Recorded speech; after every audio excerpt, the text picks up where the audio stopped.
Baiklah, tanpa berlama-lama lagi, mari kita masuk ke pemaparan materi yang pertama oleh Ibu Sri Mulyani, STM Eng, yang akan membawakan tata cara kerja praktik. Kepada Ibu Sri Mulyani, STM Eng, waktu dan tempat kami persilahkan. Oke, kedengaran suara saya, Mbak? Kedengaran suara saya kedengaran nggak ya? Dengar, Bu. Oke, alhamdulillah. Oke. Sebenarnya terima kasih. Selamat siang semuanya. Puji syukur kita ucapkan atas kehadiran Allah pada siang hari ini kita masih diberi waktu ya untuk kesehatan bisa berjumpa dalam acara pembekalan kerja praktek atau KP. Dan saya ucapkan banyak terima kasih kepada panitia yang sudah menyelenggarakan acara pembekalan kerja praktek pada siang hari ini dan yang ke-18 ya, 18 19 ya yang dan saya ucapkan terima kasih kepada semuanya. Saya tidak bisa menyebutkan satu-satu yang sudah kayak teman-teman yang 3 konsentrasi yang sudah bersedia nanti sharing-sharing untuk kerja prakteknya dan saya ucapkan terima kasih kepada teman-teman yang sudah ikut angkatan 19 yang sudah meluangkan waktu walaupun ada kuliah ikut meluangkan waktu untuk ikut pembekalan pada siang hari ini. Mungkin saya tidak banyak ya tadi sudah dibuka ya sama Mbak Rada juga ya Mbak Rada Sahara. Mungkin saya langsung ke materinya saja ya. Jadi nanti teman-teman bisa istilahnya ya melihat prosedurnya persyaratan KP itu apa dan nanti ada sesi tanya jawab juga. Dan karena saya cuma dikasih waktu 25 menit ya Mbak ya, 25 menit untuk memaparkan prosedurnya pelaksanaan KP itu seperti apa. Khususnya teknik dirgantara ya, di TD ya. Dan ada sedikit perbedaan antara nanti di jurusan lain ya, ada 6 jurusan, mungkin ada sedikit perbedaan. Mungkin nanti teman-teman di jurusan lain seperti ini, kok di sini seperti ini. Jadi setiap jurusan punya prosedur sendiri, hampir sama sebenarnya. Perbedaannya masih sedikit sekali dan nanti akan diteruskan sama Pak Bangga untuk rekomendasi atau tempat-tempat kerja praktek. Mungkin teman-teman bingung ya. Nanti saya KP-nya bagaimana? Nah, nanti ada rekomendasi tempat kerja praktek yang akan dipaparkan sama Pak Bangga. Mungkin saya langsung aja. Bentar, saya share. Saya bisa share nggak, Mbak ya? Alhamdulillah bisa. Nah, saya cari PPT saya.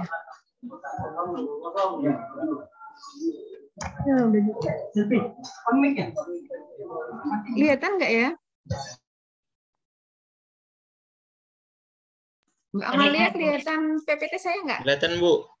Oke, nanti kalau ada trouble misalnya nggak kelihatan atau suara saya nggak jelas, nanti ini ya instruksi ya. Takutnya internetnya stabil. Oke, langsung saja. Yang pertama, prosedur kerja praktek. Jadi di dalam kerja praktek nanti itu, atau KP ya bisa kita sebutnya itu ada namanya nanti syaratnya apa aja, ketentuannya apa aja, prosedur secara umum itu apa aja gitu kan. Ada nanti. Sebenarnya ini semua ada di buku panduan akademik ya.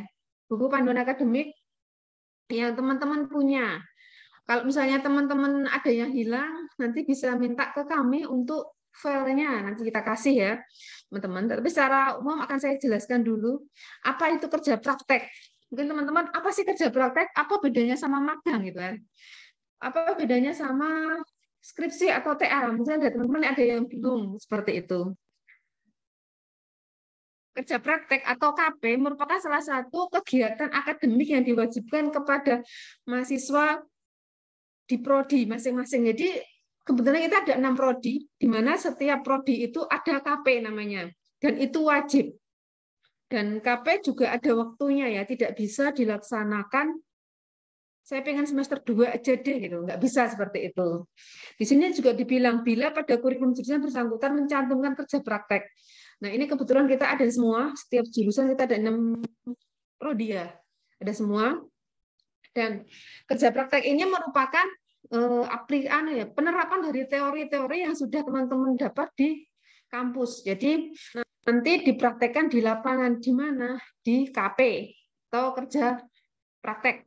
Dan itu ada beberapa syarat. Jadi teman-teman nggak bisa, saya nggak mau KPA gitu, nggak bisa. Jadi harus itu pun tidak bisa istilahnya seenaknya ya, mohon maaf ya, seenaknya itu. Jadi ada aturannya. Jadi intinya kerja praktek itu adalah penerapan dari teori-teori yang sudah teman-teman mahasiswa ambil di semester 1, 2, 3, 4, dan 5. Nah, dan itu akan diterapkan di lapangan, di mana? Di kerja praktek atau KP. Saya lanjutkan. Mungkin kalau nanti ada yang mau bertanya, di-list aja nanti. Dari panitia sudah menyediakan ya, boleh nanti. Silakan di-list saja. Terus kerja seperti saya bilang tadi, kerja praktek itu atau KP itu tidak bisa. Saya pengen di semester 2 saja deh, gitu kan, nggak bisa. Ada beberapa syarat, khususnya di teknik dirgantara. Kita bicara di teknik dirgantara aja, saya tidak bisa bicara ke jurusan lain ya, ke TD saja. Jadi harus sebagai mahasiswa ITDA. Jadi kalau mahasiswa bukan mahasiswa ITDA dan misalnya mahasiswanya sudah ini ya, DO atau apa, itu nggak bisa. Jadi harus punya NIM atau NIM mahasiswa aktif. Mahasiswa aktif sebagai mahasiswa ITDA dan jurusan TD. Dan harus yang kedua telah menempuh minimal 80 SKS. Harus 80 SKS. Itu yang lulus ya, yang lulus 80 SKS. Jadi tidak bisa ditawar. Saya baru 60, Bu, saya mau KP, nggak bisa. Jadi harus 80 SKS. Dan minimal IP-nya harus 2,00. Tidak bisa. IP saya ini ya, Bu, saya sudah ngambil 100 SKS, Bu, tapi IP saya 1,6. Nggak bisa. Jadi harus 80 SKS, IP minimal terendah itu adalah 2,00. Dan yang ketiga, menyantumkan kerja praktek pada KRS. Ini ada quote ya, ada dalam kurung, jika dalam semester tersebut KP belum selesai, maka semester berikutnya wajib menyantumkan KP pada KRS. Jadi, teman-teman misalnya KP semester genap ini, ternyata KP-nya sudah selesai, tetapi belum seminar. Belum seminar. Dan ternyata seminarnya itu di semester ganjil. Berarti semester ganjil teman-teman harus menyantumkan lagi KRS. Kenapa? Karena kalau tidak menyantumkan KRS, maka teman-teman nilainya tidak bisa keluar. Kenapa tidak bisa keluar? Nah, nilai mau ditaruh di mana? Karena teman-teman tidak KRS. Jadi, kalau teman-teman satu semester sudah KP tapi belum seminar, berarti harus menyantumkan mata kuliah KP di semester berikutnya. Jadi seperti itu. Dan untuk KP, ada teman-teman kemarin ada yang salah sangka, gitu ya, salah pemahaman ya sebenarnya, bukan salah sangka ya, salah pemahaman. Jadi dipikirnya sekali bayar KP itu kan 2 semester, dipikirnya 1 kali KRS itu 2 semester. Beda ya teman-teman. Jadi 1 kali KRS yaitu 1 semester. Tapi untuk pembayaran 1 kali bayar bisa digunakan 1 tahun atau 2 semester, bisa genap ganjil atau ganjil genap. Jadi berbeda ya antara penyantuman mata kuliah KP di KRS sama pembayaran itu beda. Jadi kalau teman-teman belum selesai ya setiap semester harus menyantumkan mata kuliah KP di KRS. Seperti itu. Kalau belum menyantumkan berarti tidak bisa seminar nantinya. Terus yang berikutnya adalah memenuhi persyaratan lain yang ada di prodi. Jadi persyaratan lain di prodi mungkin ada beberapa prodi itu yang menyantumkan atau ada persyaratan yang lain. Kalau tidak sementara hanya ini aja. Jadi persyaratan lain belum ada. Jadi sementara persyaratan hanya 4 ini aja. Tapi kalau nanti teman-teman mungkin jurusan informatika, industri itu ada persyaratan lain yang tambahan itu diserahkan ke prodi masing-masing. Seperti itu untuk persyaratan dan ketentuan KP-nya. Nanti kalau ada yang kurang jelas ya, nanti di list ya, bisa ditanyakan langsung nanti. Terus yang berikutnya, ini mengganggu. Oke, yang berikutnya adalah, bentar, ini mengganggu. Untuk prosedur KP-nya, gimana Bu prosedur KP-nya? Yang pertama, mendaftar ke prodi dengan menyerahkan form pembuatan surat pengantar KP dan melampirkan ada fotokopi KRS KP yang telah disetujui oleh dosen pembimbing akademik. Dosen pembimbing akademik, teman-teman bisa lihat di KRS paling atas, DPA teman-teman siapa. Terus, fotokopi transkrip nilai terbaru. Fotokopi nilai transkrip terbaru itu digunakan kita atau kita cek, oh ini mahasiswa A sudah 80 SKS minimal. Nilainya sudah memenuhi. Oh, sudah mengambil konsentrasi. Nah, seperti itu. Dan untuk formnya nanti bisa teman-teman unduh di webnya ITDA. ITDA di webnya ITDA di dokumen portal dokumen pilih yang TD. Di webnya ada. Teman-teman silahkan untuk downloadnya. Untuk DPA, untuk melihat di KRS-nya, teman-teman bisa melihat di portal masing-masing mahasiswa. Jadi teman-teman bisa lihat DPA saya siapa, gitu kan. Dan sekarang saya tambah info untuk tanda tangan nanti beberapa dosen ada yang masih mau online, tapi kebanyakan sudah offline. Silakan datang ke kampus untuk minta tanda tangan ya, minta tangan DPA di KRS-nya masing-masing yang teman-teman butuhkan. Kedua, Prodi menerapkan dosen pembimbing kerja praktek dan menginformasikan ke mahasiswa yang bersangkutan serta membuat keputusan pembimbing KP. Untuk dosen pembimbing KP sudah ada, silakan teman-teman nanti lihat di madingnya jurusan sudah ditempel, kemarin belum ditempel, itu namanya skep ya, surat keputusan sudah ditempel, dan kalau teman-teman mau lihat yang file, silakan nanti lihat di webnya ITDA, sama seperti yang form tadi, di portal, dipilih dokumen, pilih file yang surat keputusan pembimbing KP jurusan Teknik Dirgantara. Di situ sudah ada, sudah kita cek, sudah ada. Silakan nanti teman-teman download di situ. Saya pembimbingnya siapa ya gitu. Nah, saya sarankan teman-teman melihat sendiri ya. Kemarin yang dilihatkan teman ternyata salah. Jadi harusnya yang bimbing adalah dosen A, ternyata yang bimbing dosen B, padahal mahasiswa tersebut sudah setengah jalan bimbingan.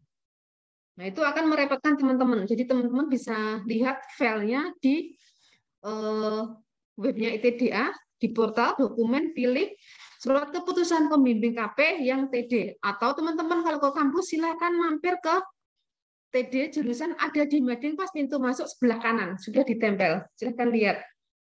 Yang terbaru adalah itu. Terus yang ketiga, mahasiswa membuat proposal jika diminta perusahaan dengan ditandatangani oleh dosen pembimbing KP dan ketua prodi itu program studi, dan harus stempel.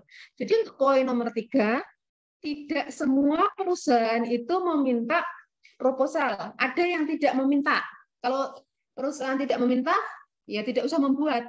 Tetapi ada yang perusahaan meminta, misalnya di perusahaan A ada 5 mahasiswa yang mau KP di perusahaan tersebut. Perusahaan tersebut hanya minta 1 proposal, ada seperti itu. Ada juga perusahaan yang 1 kali KP, 1 gelombang KP itu ada 5 mahasiswa. Tetapi perusahaan itu mengharuskan setiap mahasiswa membuat 1 proposal, ada. Jadi kita ngikutin apa yang akan dari perusahaan tersebut. Jadi teman-teman nggak usah ngiri di perusahaan A tidak suruh membuat proposal, di perusahaan B suruh membuat proposalnya. Itu semua adalah wewenangnya adalah perusahaan yang teman-teman tuju. Dan jika teman-teman nanti disuruh membuat, saya berharap teman-teman jangan membuat sendiri, tapi gunakanlah dosen pembimbing KP teman-teman. Minta bimbingan dulu gimana. Karena untuk proposal secara resmi tidak ada format ya. Biasanya perusahaan juga nggak mempunyai, tidak ngasih format biasanya. Jadi dibebaskan. Jadi langkah baiknya teman-teman nanti kalau membuat proposal tetap menghadap pembimbing KP. Biar runtut ya, biar bagus lah. Jadi tidak hanya ngasal gitu, seperti itu. Oke, yang keempat, mahasiswa mengisi form pengajuan ya download di web ITDA seperti saya bilang tadi di portal dokumen. Ambil atau klik dokumen Teknik Dirgantara tentang permohonan surat KP, perusahaan atau instansi. Nah, di situ. Dan nanti diisi setelah diisi lengkap, nanti teman-teman minta tanda tangan, baru diserahkan ke admin prodi untuk dimintakan cap. Setelah dimintakan cap, ini nomor 5, mahasiswa menyerahkan form pengajuan tersebut ke admin prodi untuk dibuatkan permohonan KP ke instansi atau perusahaan yang ditandatangani oleh dekan Fakultas Teknik Dirgantara. Jadi setelah teman-teman nanti mengisi, setelah itu dapat tanda tangan dari Kaprodinya, setelah itu nanti diserahkan ke admin prodi akan menyerahkannya ke fakultas. Nah, untuk dibuatkan surat ke perusahaan yang tanda tangan nanti adalah dekan fakultas, yaitu kalau sekarang adalah Pak Nurfi Ahmadi. Seperti itu yang poin nomor 5. Untuk poin 6, Untuk poin 6, mahasiswa mengirimkan surat permohonan KP yang telah ditandatangani oleh dekan FTK ITDA beserta proposal yang diminta ke instansi perusahaan yang dituju. Jadi setelah dapat surat pengantar ya, maksudnya surat pengantar permohonan KP dari dekan yang diajukan teman-teman sesuai pengajuan teman-teman, akan dibuatkan surat dari fakultas dan nanti yang mengirim ke perusahaan adalah teman-teman sendiri. Dan disertakan proposal jika diminta dari perusahaan yang bersangkutan. Kalau tidak diminta, berarti hanya mengirimkan surat permohonan KP saja. Tidak dilengkapi dengan proposal. Itu yang poin nomor 6. Untuk poin nomor 7, mahasiswa melakukan KP atau membuat laporan KP yang dibimbing oleh dosen pembimbing KP. Serta wajib mempresentasikan KP dalam seminar KP yang dihadiri oleh dosen pembimbing dan teman-teman atau rekan-rekan ya. Jadi ketentuannya setelah teman-teman KP ada yang 1 bulan, 2 bulan, atau 3 bulan, tergantung dari perusahaannya. Perusahaannya meminta berapa. Ada ketentuan biasanya ya dari perusahaan. Jadi mungkin perusahaan B itu KP-nya 1 bulan, ada yang 2 bulan. Itu tergantung dari perusahaannya. Nah, setelah selesai, teman-teman membuat laporan KP. Dalam membuat laporan KP, dibimbing oleh dosen pembimbing KP. Pembimbing KP sudah saya jelaskan di atas tadi. Untuk setelah selesai pembimbingan, nanti ada tanda tangan pengesahan dari pembimbing KP. Di mana pembimbing KP nanti, sudah selesai untuk bimbingannya, silakan untuk melanjutkan ke berikutnya untuk seminar. Nanti teman-teman mengajukannya untuk seminar KP-nya. Di mana seminar KP harus ada tanda tangan atau CTD di dosen pembimbing. Nah, itu nanti masuk ke syarat atau ketentuan ujian KP atau seminar KP. Jadi masuk ke situ. Jadi teman mempunyai dosen pembimbing KP, pergunakan semaksimal mungkin. Mungkin ada 5 mahasiswa, pembimbingnya beda-beda. Mungkin ada Pak Lazwadi, Pak Rido, Pak Bengga, ini saya. Nah, itu teman-teman pembimbingnya beda-beda, tidak bisa 5 mahasiswa karena satu tempat yang sama, perusahaannya satu aja lah, gitu kan. Satu pembimbing nggak bisa. Jadi nanti kita cek, ternyata teman-teman salah nih dalam melakukan bimbingan, seharusnya sama Pak Bangga lah, kok sama saya, misalnya kayak gitu. Nah, itu teman-teman harus benar-benar udah memastikan kalau dosen pembimbing KP teman-teman itu adalah benar, seperti itu. Oke, saya lanjut.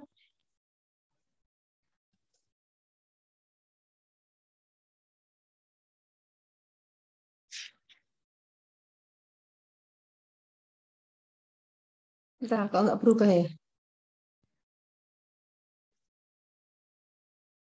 Oke, sudah. Oke, syarat dan ketentuan ujian KP atau seminar KP. Yang pertama, seperti tadi saya bilang, terdaftar sebagai mahasiswa aktif ITDA. Jadi kalau teman-teman itu cuti, misalnya pada semester itu cuti, mau melakukan seminar KP, itu tidak boleh, harus mahasiswa aktif. Mahasiswa aktif sebagai mahasiswa ITDA dan Prodi Teknik Dirgantara. Seperti itu. Jadi harus mahasiswa aktif. Terus yang kedua, membayar biaya KP pada tiap mahasiswa 300.000. Di mana 300.000 itu adalah 2 semester. Dihitung mulai saat pembayaran pertama. Tercantum di KRS. Jadi, misalnya teman-teman semester ini sudah KRS KP. Tapi teman-teman belum melaksanakan KP, ini sudah terhitung bayar ya. Sudah terhitung bayar, walaupun pelaksanaan KP teman-teman adalah di semester ganjil. Jadi pembayaran itu terhitung di mana teman-teman mencantumkan mata kuliah KP di KRS. Di mana untuk pembayaran, 1 kali pembayaran itu digunakan atau bisa di sini jika lebih dari 2 semester maka mahasiswa wajib membayar. Jadi maksudnya di sini itu adalah sekali bayar bisa digunakan 2 semester baik genap ganjil atau ganjil genap.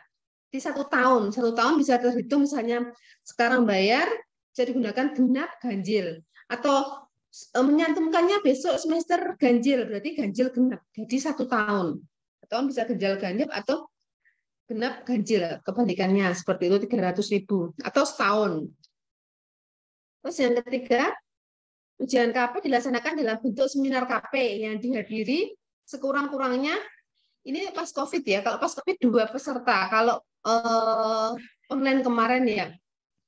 Dan kalau sekarang itu adalah 10 peserta, maaf belum saya koreksi di sini, ini 10 peserta ya, dan didampingi oleh dosen pembimbing KP dan dosen penguji KP. Jadi untuk dosen penguji nanti akan ditetapkan setelah teman-teman mengajukan KP dan semua syarat dan ketentuannya sudah terpenuhi, baru nanti akan diproses untuk penentuan penguji KP. Dan dosen penguji KP, teman-teman tidak bisa milih ya, tidak bisa milih. Jadi sudah dirapatkan dari prodi, nanti akan keluar dosen penguji saya siapa, seperti itu. Jadi sudah ditentukan. Ini nanti saya tipe ya, ini saya koreksi ya, nanti 10 ya, 10 peserta. Karena semua sekarang dilaksanakan secara offline. Dan keempat, setelah melaksanakan seminar KP, mahasiswa diwajibkan untuk menandatangani surat pernyataan revisi selama 1 bulan di TTD, maksudnya tanda tangan dengan materai. Setelah itu dikumpulkan atau di-scan ke email prodi. Jadi yang nomor 4 maksudnya, setelah teman-teman nanti seminar KP, ada waktu untuk revisi selama 1 bulan. Kalau lebih dari 1 bulan, apa yang terjadi, Bu? Seminar ulang. Nah, itu nanti untuk surat pernyataan itu teman-teman harus tanda tangan di atas materai. Dan itu nanti dikumpulkan ke admin prodi. Kalau terpaksa ada sesuatu bisa di email. Kalau terpaksa ya. Tapi saya harapkan bisa dikumpulkan langsung ya, karena sekarang sudah offline. Jadi ada kasus misalnya, Bu, saya ternyata tidak bisa 1 bulan karena data saya salah atau apa gitu kan. Jadi nanti ada komunikasi ya. Jadi revisi KP itu adalah 1 bulan dan pernyataannya bermaterai tanda tangan teman-teman yang seminar KP. Yang poin nomor 4. Terus poin nomor 5, setelah melakukan revisi, mahasiswa wajib memberitahukan dosen penguji untuk menandatangani selesai revisi. Nah, misalnya teman-teman habis seminar nih, pembimbingnya ternyata Pak Bangga, pengujinya saya. Teman-teman bilang sama Bangga, Pak, saya sudah selesai nih revisi dari Bu Sri Mulyani gitu kan. Apakah akan minta mana buktinya selesai revisi ya gitu kan. Nanti ada formnya.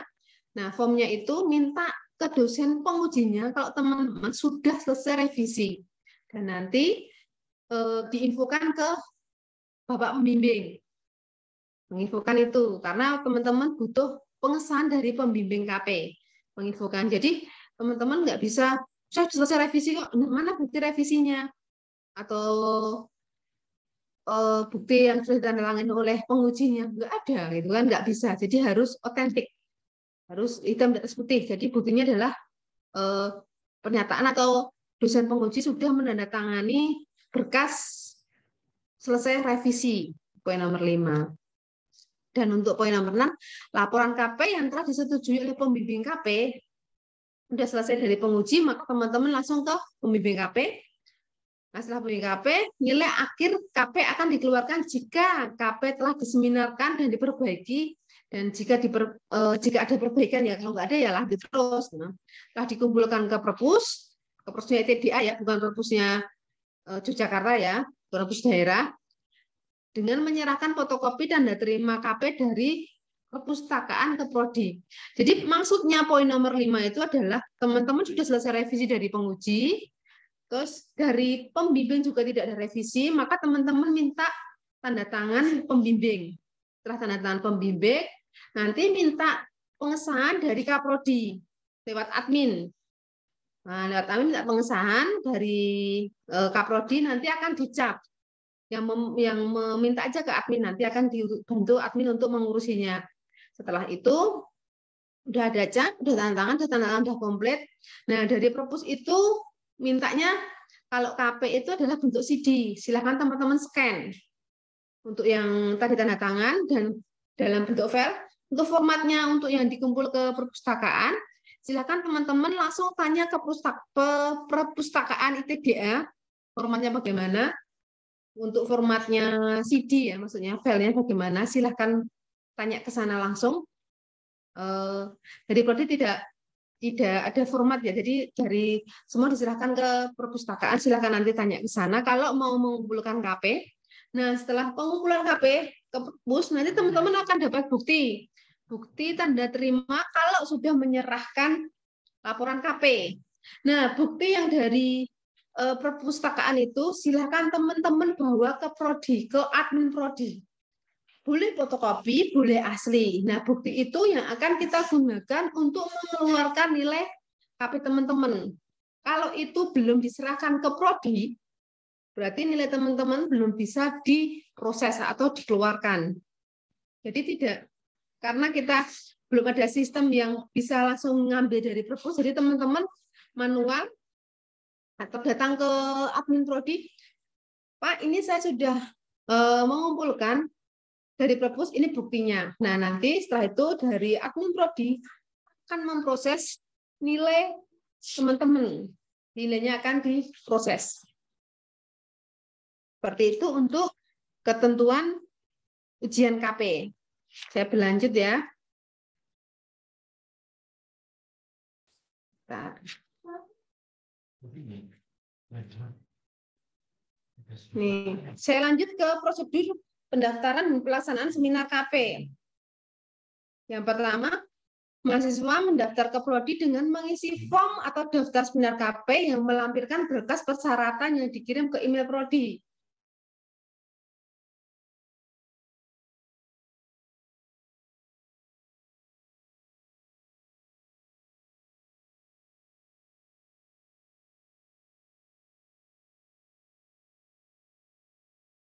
Makalah laporan umum kerja praktek 2 eksemplar.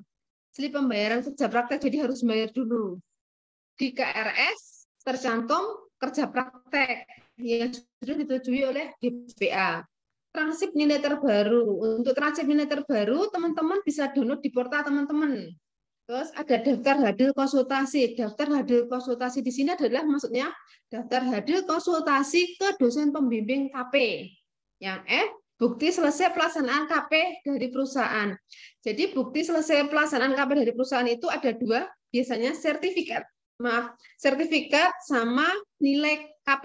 Jadi ada 2. Kalau hanya, tapi kalau hanya perusahaan itu tidak ngasih nilai KP, usahakan minta. Biasanya perusahaan kalau diminta akan ngasih. Jadi karena nilai yang teman-teman dapat dari KP itu ada 2, nilai pada waktu teman-teman KP sama nilai di kampus. Nilai di kampus itu terdapat dari nilai pembimbing dan penguji, jadi sama nilai dari perusahaan. Jadi ada 3, nanti dibagi 3. Itulah nilai KP teman-teman. Terus yang G, nilai kerja praktek dari perusahaan tempat kerja.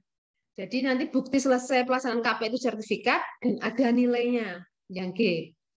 Yang H, daftar kehadiran seminar kerja praktek. Jadi nanti ada berita acaranya. Untuk berita acara dibuat oleh admin prodi atau dari prodi, nanti teman-teman tinggal minta aja, nanti sudah dibuatkan. Yang I, sertifikat SE. Jadi teman-teman harus sudah ikut SE. Yang J, sertifikat TOEFL. Untuk sertifikat TOEFL nanti bisa langsung ke lab bahasa Inggris, yaitu sama Miss Nana. Dan form-form persyaratan berkas ini ada di webnya ITDA. Silahkan teman-teman download di portal, milih dokumen, terus milih yang form atau daftar seminar KP jurusan Teknik Dirgantara atau TD. Di sana sudah ada. Teman-teman kalau ada waktu silahkan buka-buka webnya ya. Jadi lihat itu ada berita apa dan lain-lain. Dan waktu download teman-teman memang harus jeli, di situ banyak sekali file-file karena tidak hanya jurusan Teknik Dirgantara, di semua jurusan ada di situ. Jadi teman-teman harus membaca dengan jeli. Karena kemarin ada kasus, saya nggak menemukan Bu itu. Kalau maaf teman-teman, kalau downloadnya tumpungsung, itu susah nanti nyarinya. Itu dicermati ya teman-teman ya. Terus saya lanjut. Yang berikutnya. Terus setelah teman-teman nanti daftar, syarat-syaratnya yang A sampai J tadi sudah terpenuhi, maka akan diproses akan pembuatan jadwal pelaksanaan seminar sesuai ketentuan yang berlaku di prodi. Jadi nanti ada ketentuan, misalnya dosen pengujinya siapa. Nah, karena dosen penguji nanti akan ditentukan prodi sesuai dengan juga dengan judul KP teman-teman. Yang kedua, prodi membuat surat perintah pelaksanaan seminar KP, nanti ada suratnya, jadi surat perintahnya. Oh, pengujinya adalah dosen A, dosen B, itu nanti dibuatkan dari prodi. Yang ketiga, mahasiswa menyerahkan undangan berita acara meeting Zoom kalau terpaksanya itu adalah pakai Zoom atau online ke dosen yang bersangkutan. Tetapi kalau nanti itu tidak online, berarti teman-teman harus mendatangi dosen yang bersangkutan dan menyerahkan berkas surat perintah atau surat tugas ke dosen yang bersangkutan secara offline. Terus yang keempat, mahasiswa melakukan perbaikan jika ada kalau ada loh, kalau nggak ada nggak usah, dan meminta pengesahan dosen pembimbing setelah disetujui laporan KP dijilid. Ini seperti yang tadi di depan prosedur yang ke perpus ya, yang syarat ketentuan ujian KP yang di poin nomor 6. Hampir sama, mahasiswa melakukan perbaikan jika ada yang atau dosen penguji, oh ini ada perbaikan, ada yang enggak, itu tergantung dari laporan teman-teman. Jadi jangan iri nanti kalau ada teman yang tidak ada perbaikan ya, karena mungkin sudah laporannya sudah sesuai gitu kan. Dan meminta pengesahan dosen pembimbing. Jadi di dalam laporan KP teman-teman itu ada 2 tanda tangan, yaitu dosen pembimbing dan kaprodi. Dan setelah itu laporan KP dijilid, kemudian dimintakan pengesahan ke prodi dan ditempel oleh admin fakultas, kemudian dikumpul ke perpus, mahasiswa segera menerima tanda bukti penyerahan KP perpustakaan, segera memutar fotokopi tersebut ke prodi dan disediakan. Nah, ini nomor 4 ini adalah tujuannya adalah untuk mengeluarkan nilai. Nomor 4 ini hampir sama dengan syarat ketentuan ujian KP yang ada di poin nomor 6. Seperti itu, hampir sama. Jadi kalau teman-teman habis mengumpul di perpus, harus langsung lapor ke prodi biar nilai cepat diproses. Biasanya kalau sekarang teman-teman ngumpul hari ini dapat bukti dari perpus, kalau udah ngumpul biasanya 1 hari 2 hari sudah nilai sudah keluar. Jadi teman-teman bisa ngeceknya di portal teman-teman. Bisa, nilai saya udah keluar apa belum, dapat apa, itu bisa langsung ngecek untuk pengeluaran nilai ya. Jadi tapi kalau teman-teman dari perpus tidak mengeluarkan nilai, tidak menyerahkan bukti dari perpus, ya dari prodi tidak bisa mengeluarkan nilai. Nah, buktinya adalah teman-teman menyerahkan bukti kalau sudah menyerahkan KP di perpus. Nanti silahkan langsung ke admin prodi. Seperti itu. Yang 5, dosen pembimbing KP menyerahkan nilai dan berita acara seminar ke prodi. Jadi teman-teman kalau berita acara sudah ada, berita acaranya sudah di pembimbing KP nih, teman-teman nggak usah meminta langsung menyerahkan ke prodi, tapi dosen pembimbing KP-nya yang akan menyerahkan sendiri ke prodi. Jadi teman-teman yang nomor 5 ini urusannya adalah sama pembimbing dan penguji. Jadi teman-teman nggak usah mengurusi, biar teman-teman sudah ngasih surat, ya nanti yang mengembalikan ke prodi bukan teman-teman, tapi dosen yang bersangkutan. Nomor 5, khusus nomor 5. Yang nomor 6, jika dalam semester KP belum selesai, maka semester berikutnya wajib menyantumkan KP KRS. Nah, ini sama dengan yang prosedur KP. Ya, ada prosedur KP seperti saya bilang tadi, kalau di semester genap, contohnya semester genap ini teman-teman KP tapi belum beres, maka semester ganjil berikutnya teman-teman harus menyantumkan mata kuliah KP di KRS. Kalau teman-teman tidak menyantumkan, walaupun teman-teman semester sebelumnya, semester genap ini sudah selesai KP, di semester ganjil hanya tinggal seminar, teman-teman tetap tidak bisa melakukan seminar. Walaupun sudah ada surat dari perusahaan kalau teman-teman sudah selesai KP-nya. Kenapa? Kalau teman-teman tidak KRS, maka nanti tidak bisa keluar. Mau ditaruh di mana gitu kan? Nggak bisa. Jadi harus menyantumkan mata kuliah KP untuk mengeluarkan nilai KP di nasib nilai teman-teman seperti itu. Jadi kalau pembayaran itu berlaku 1 tahun, tapi kalau KRS itu berlaku 1 semester. Jadi beda ya teman-teman, ada kasus kemarin dipikirnya karena pembayaran 1 kali bayar itu 2 semester atau 1 tahun, dipikirnya KRS juga seperti itu. KRS itu hanya berlaku 1 semester. Jadi bukan 2 semester teman-teman, yang harus ingat itu. Harus diingat-ingat, jadi jangan salah ya. Tapi kok teman-teman bingung, bingung ini bingung banget, nanti bisa konsultasi. Untuk konsultasi bisa teman-teman ke saya atau dosen pembimbing KP. Kalau dosen pembimbing KP-nya nggak ada, ya bisa ke saya atau Pak Bangga. Bisa nanya-nanya. Jadi kalau bingung ya, berapa mahasiswa yang bingung seperti itu, kayak kejadian kemarin, karena dipikirnya bayarnya sekali 1 tahun, jadi dipikirnya untuk KRS juga 1 tahun. Seperti itu. Khusus KRS, 1 mata kuliah itu adalah 1 semester. Semester berikutnya teman-teman tidak mengambil, ya nggak bisa seminar, walaupun sudah selesai. Mungkin dari saya cukup sekian, teman-teman. Nanti kalau ada pertanyaan, bisa di sesi tanya jawab ya. Iya, Mbak Amalia ya. Bisa ditanya jawab apa langsung Mbak Amalia? Nanti Bu di akhir. Oh, di akhir. Oke. Mungkin begitu saja teman-teman penjelasan dari saya untuk prosedur kerja praktek ITDA jurusan Teknik Dirgantara. Untuk waktu saya kembalikan ke Mbak Amalia. Terima kasih Mbak Amalia.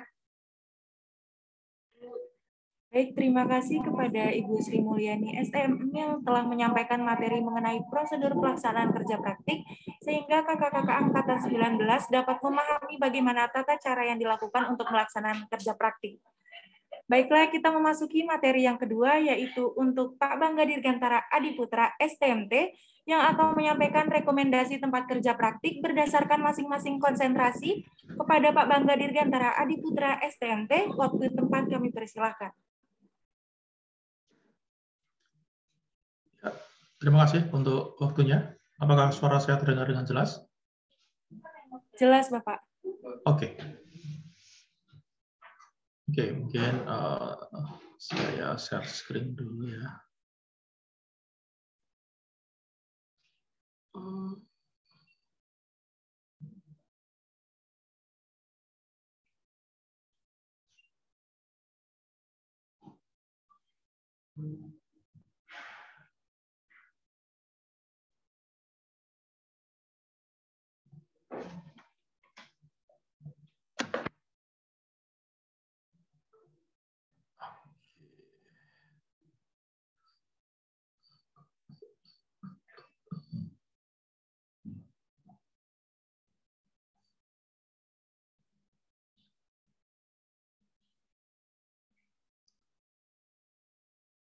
Sebentar.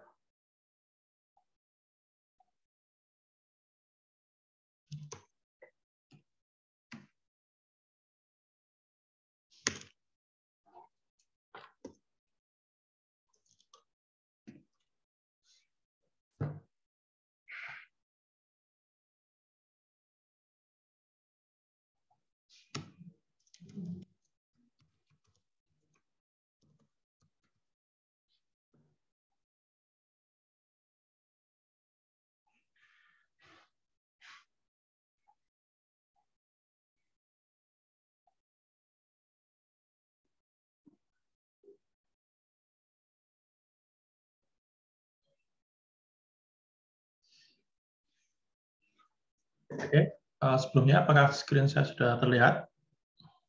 Sudah terlihat, Bapak. Sudah, Bapak. Oke, begitu.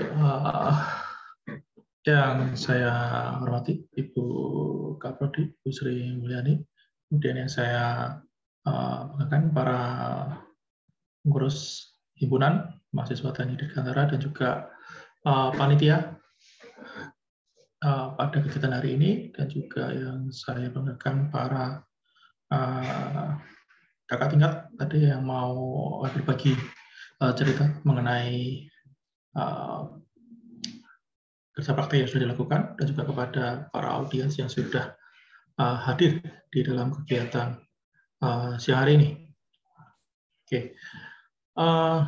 Di mana pada siang hari ini ya saya akan melanjutkan dari apa yang sudah disampaikan oleh Bu Sri ya, terkait dengan sosialisasi untuk tempat kerja praktek ya, di mana di sebelumnya oleh Bu Sri sudah disampaikan mengenai bagaimana langkah-langkah ya yang harus dilakukan saat Anda mau mengajukan KP ya, dan juga langkah-langkah setelah KP gitu ya. Nah, di sini saya akan mencoba memberikan beberapa gambaran mengenai tempat kerja praktik yang bisa Anda tuju nantinya, ya. Dan di sini sudah saya bagi sesuai dengan konsentrasi yang kita miliki, ya. Di mana di sini di program studi kita itu ada 3 konsentrasi, ada perancangan pesawat terbang, kemudian ada perawatan pesawat terbang, dan juga operasi penerbangan. Ya, tentunya tempat KP untuk ketiga konsentrasi ini pastinya akan berbeda-beda. Walaupun tidak menutup kemungkinan ada tempat yang sama, gitu ya, yang bisa Anda tuju. Di situ mungkin ada perancangan, dan juga ada perawatan, gitu. Oke, untuk yang pertama, ya, untuk konsentrasi perancangan pesawat terbang, ya, kalau kita lihat bersama untuk konsentrasi ini, sepertinya tempat KP-nya pilihannya tidak terlalu banyak, gitu, ya.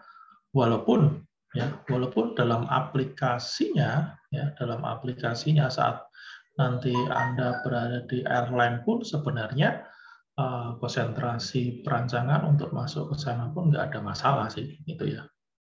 Tetapi kalau kita berbicara tentang desain, gitu ya, itu pastinya hanya akan lebih banyak menuju kepada tempat-tempat yang dimana di situ merupakan tempat-tempat yang memiliki bagian untuk melakukan penelitian dan juga pengembangan untuk teknologi pesawat terbang, gitu ya.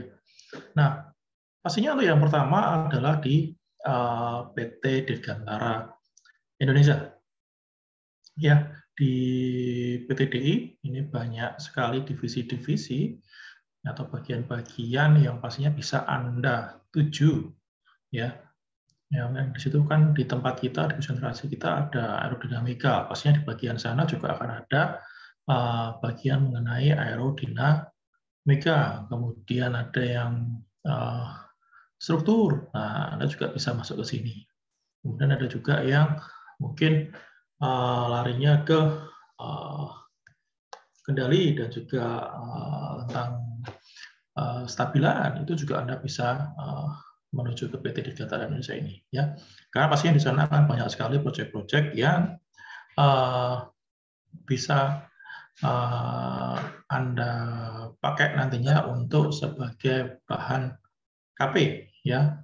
Dan tentunya tidak menutup kemungkinan, ya, Anda bisa pakai juga nanti sebagai dasar untuk tugas akhir Anda, gitu ya.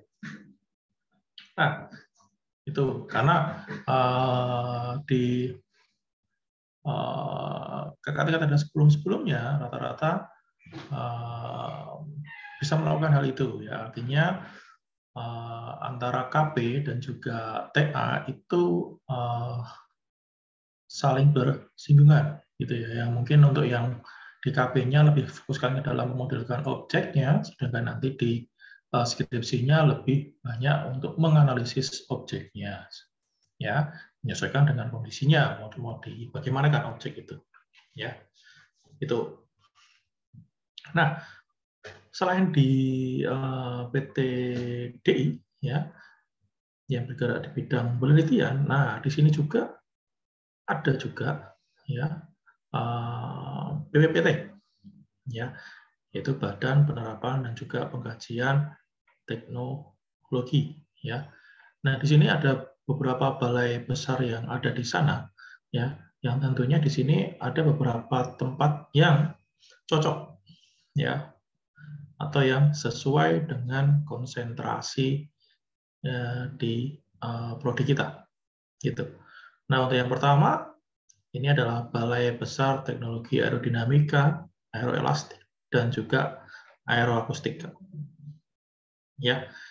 Nah, kebetulan kalau Anda suka dengan aerodinamika, Anda bisa, ya, untuk KP di tempat ini, gitu ya. Dan kebetulan di sini juga terdapat alumni kita, ya, dia berada di Balai Besar Teknologi Aerodinamika ini.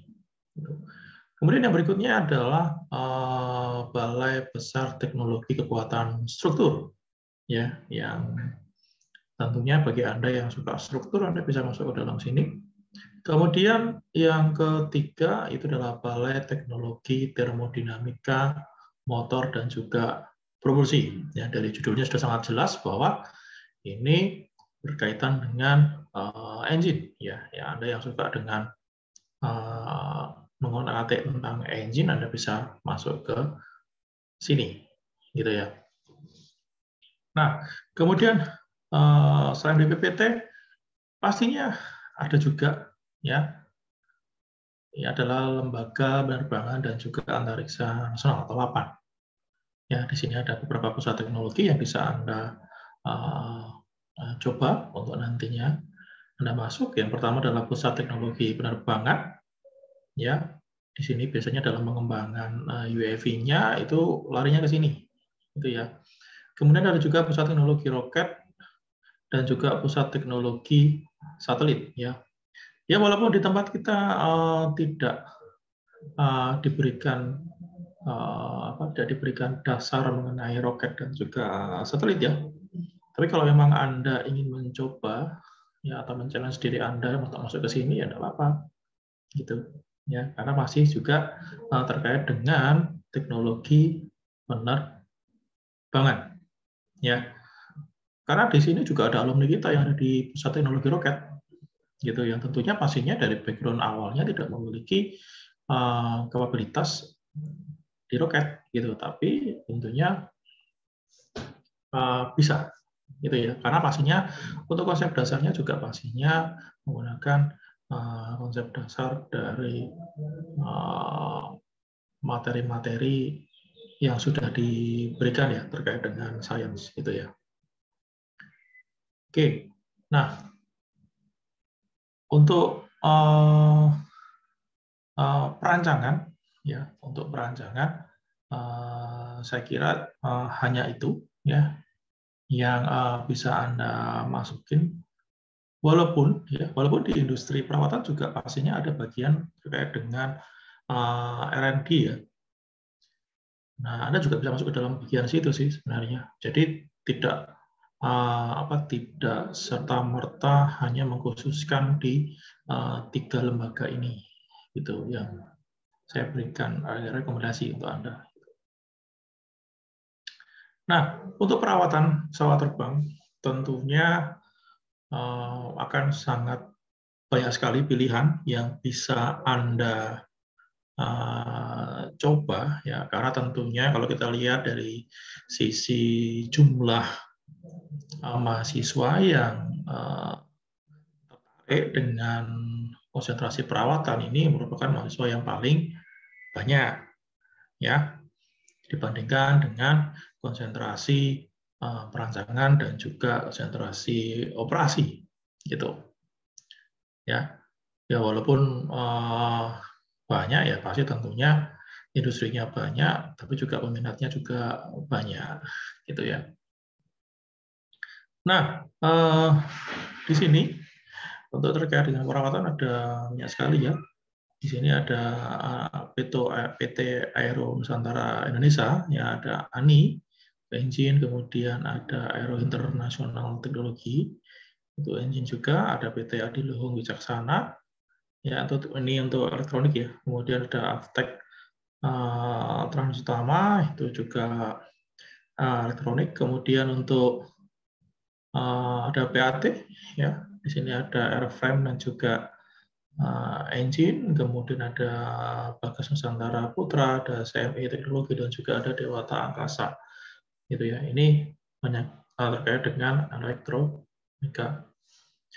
Kemudian ada juga ACS, ya. ACS ini merupakan salah satu bagiannya PT DI, ya, di mana dia terkait dengan perawatan, ya. Kemudian ada Enggal Makmur Abadi, ada engine. Kemudian ada FL Teknik, ya, ini terkait dengan airframe dan juga engine. Kemudian ada PT Fokus Angkasa Abadi, ini airframe. Kemudian ada Vinex, ini avionik ya.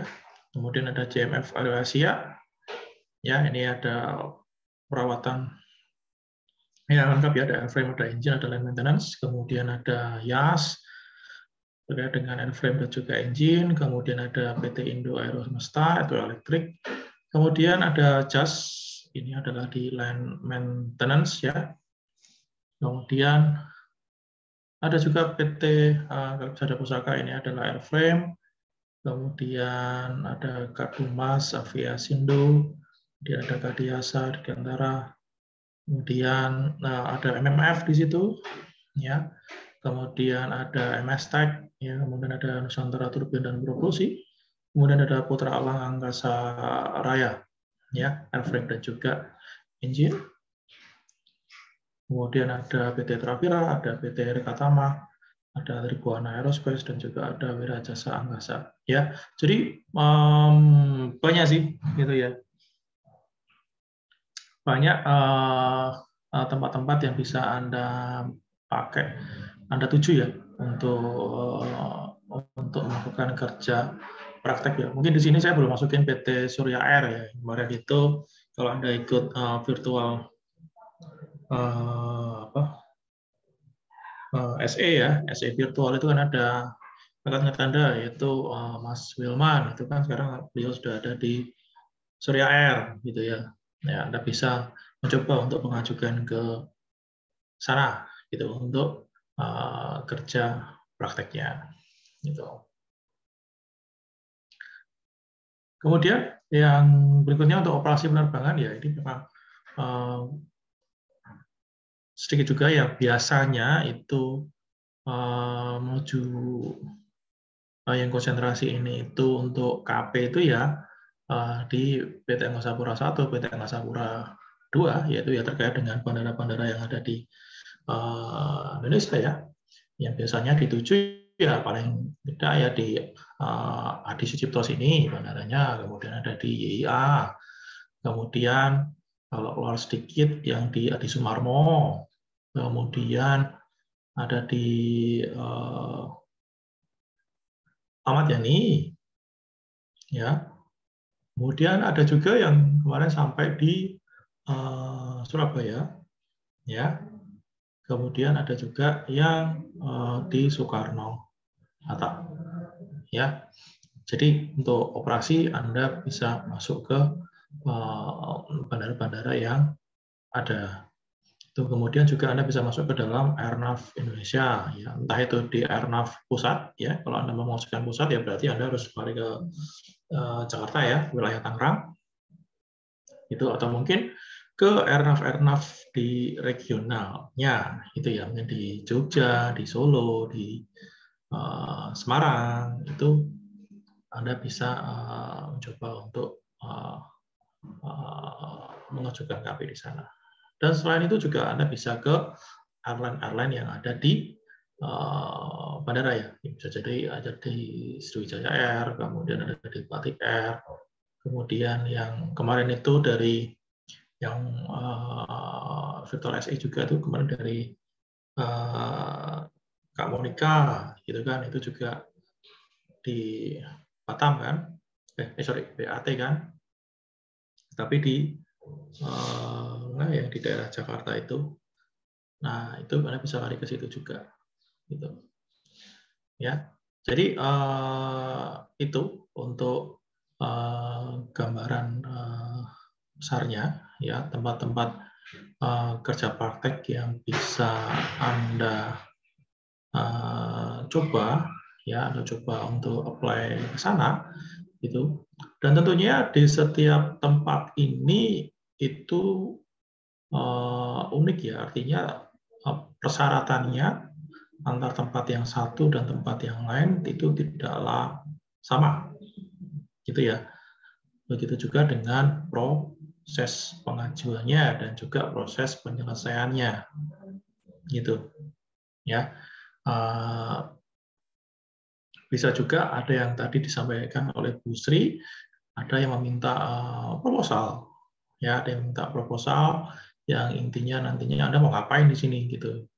Ya, sehingga di bagian perusahaan tersebut, tempat KP tersebut itu tahu ini mau saya taruh di mana anak ini gitu.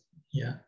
Dan biasanya nanti akan ditanya, pembimbing KP Anda siapa? Ya. Dan biasanya diminta nomor HP-nya karena biasanya akan dihubungi sama pembimbing KB yang ada di sana atau mungkin koordinator yang ada di sana. Karena saya beberapa kali ditelepon oleh pembimbing lapangan yang ada di tempat KP. Itu menanyakan ini mau kemana, ya, sehingga nantinya mau ditempatkan di mana itu sesuai dengan kemampuan yang dimiliki, gitu. Ya, jadi itu beberapa tempat kerja praktek yang bisa saya berikan, ya. Dan nanti mungkin jika ada pertanyaan bisa silakan disampaikan pada saat sesi pertanyaan. Ya, mungkin dari saya itu cukup sekian. Terima kasih. Saya kembalikan kepada MC.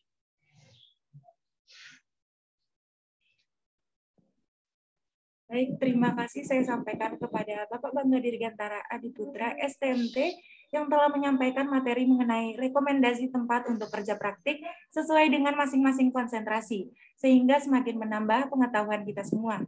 Sebelum saya melanjutkan ke materi selanjutnya, diharapkan kepada seluruh peserta untuk mengaktifkan fitur kamera. Terima kasih. Baiklah, kita memasuki materi yang ketiga, yaitu sharing-sharing bersama kakak-kakak angkatan 18 yang sudah melaksanakan kerja praktik. Untuk yang pertama, akan dibawakan oleh Mas Iftikar Firdaus dengan menyampaikan konsentrasi perawatan pesawat terbang. Kepada Mas Iftikar Firdaus, waktu dan tempat saya persilakan. Baik, terima kasih moderator. Apakah suara saya terdengar dengan jelas? Siap, terdengar. Baik. Izin share screen ya.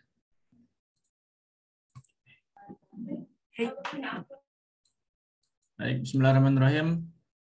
Assalamualaikum warahmatullahi wabarakatuh. Selamat siang. Yang saya hormati Ibu Sri Mulyani STMN selaku Ketua Prodi Teknik Dirgantara.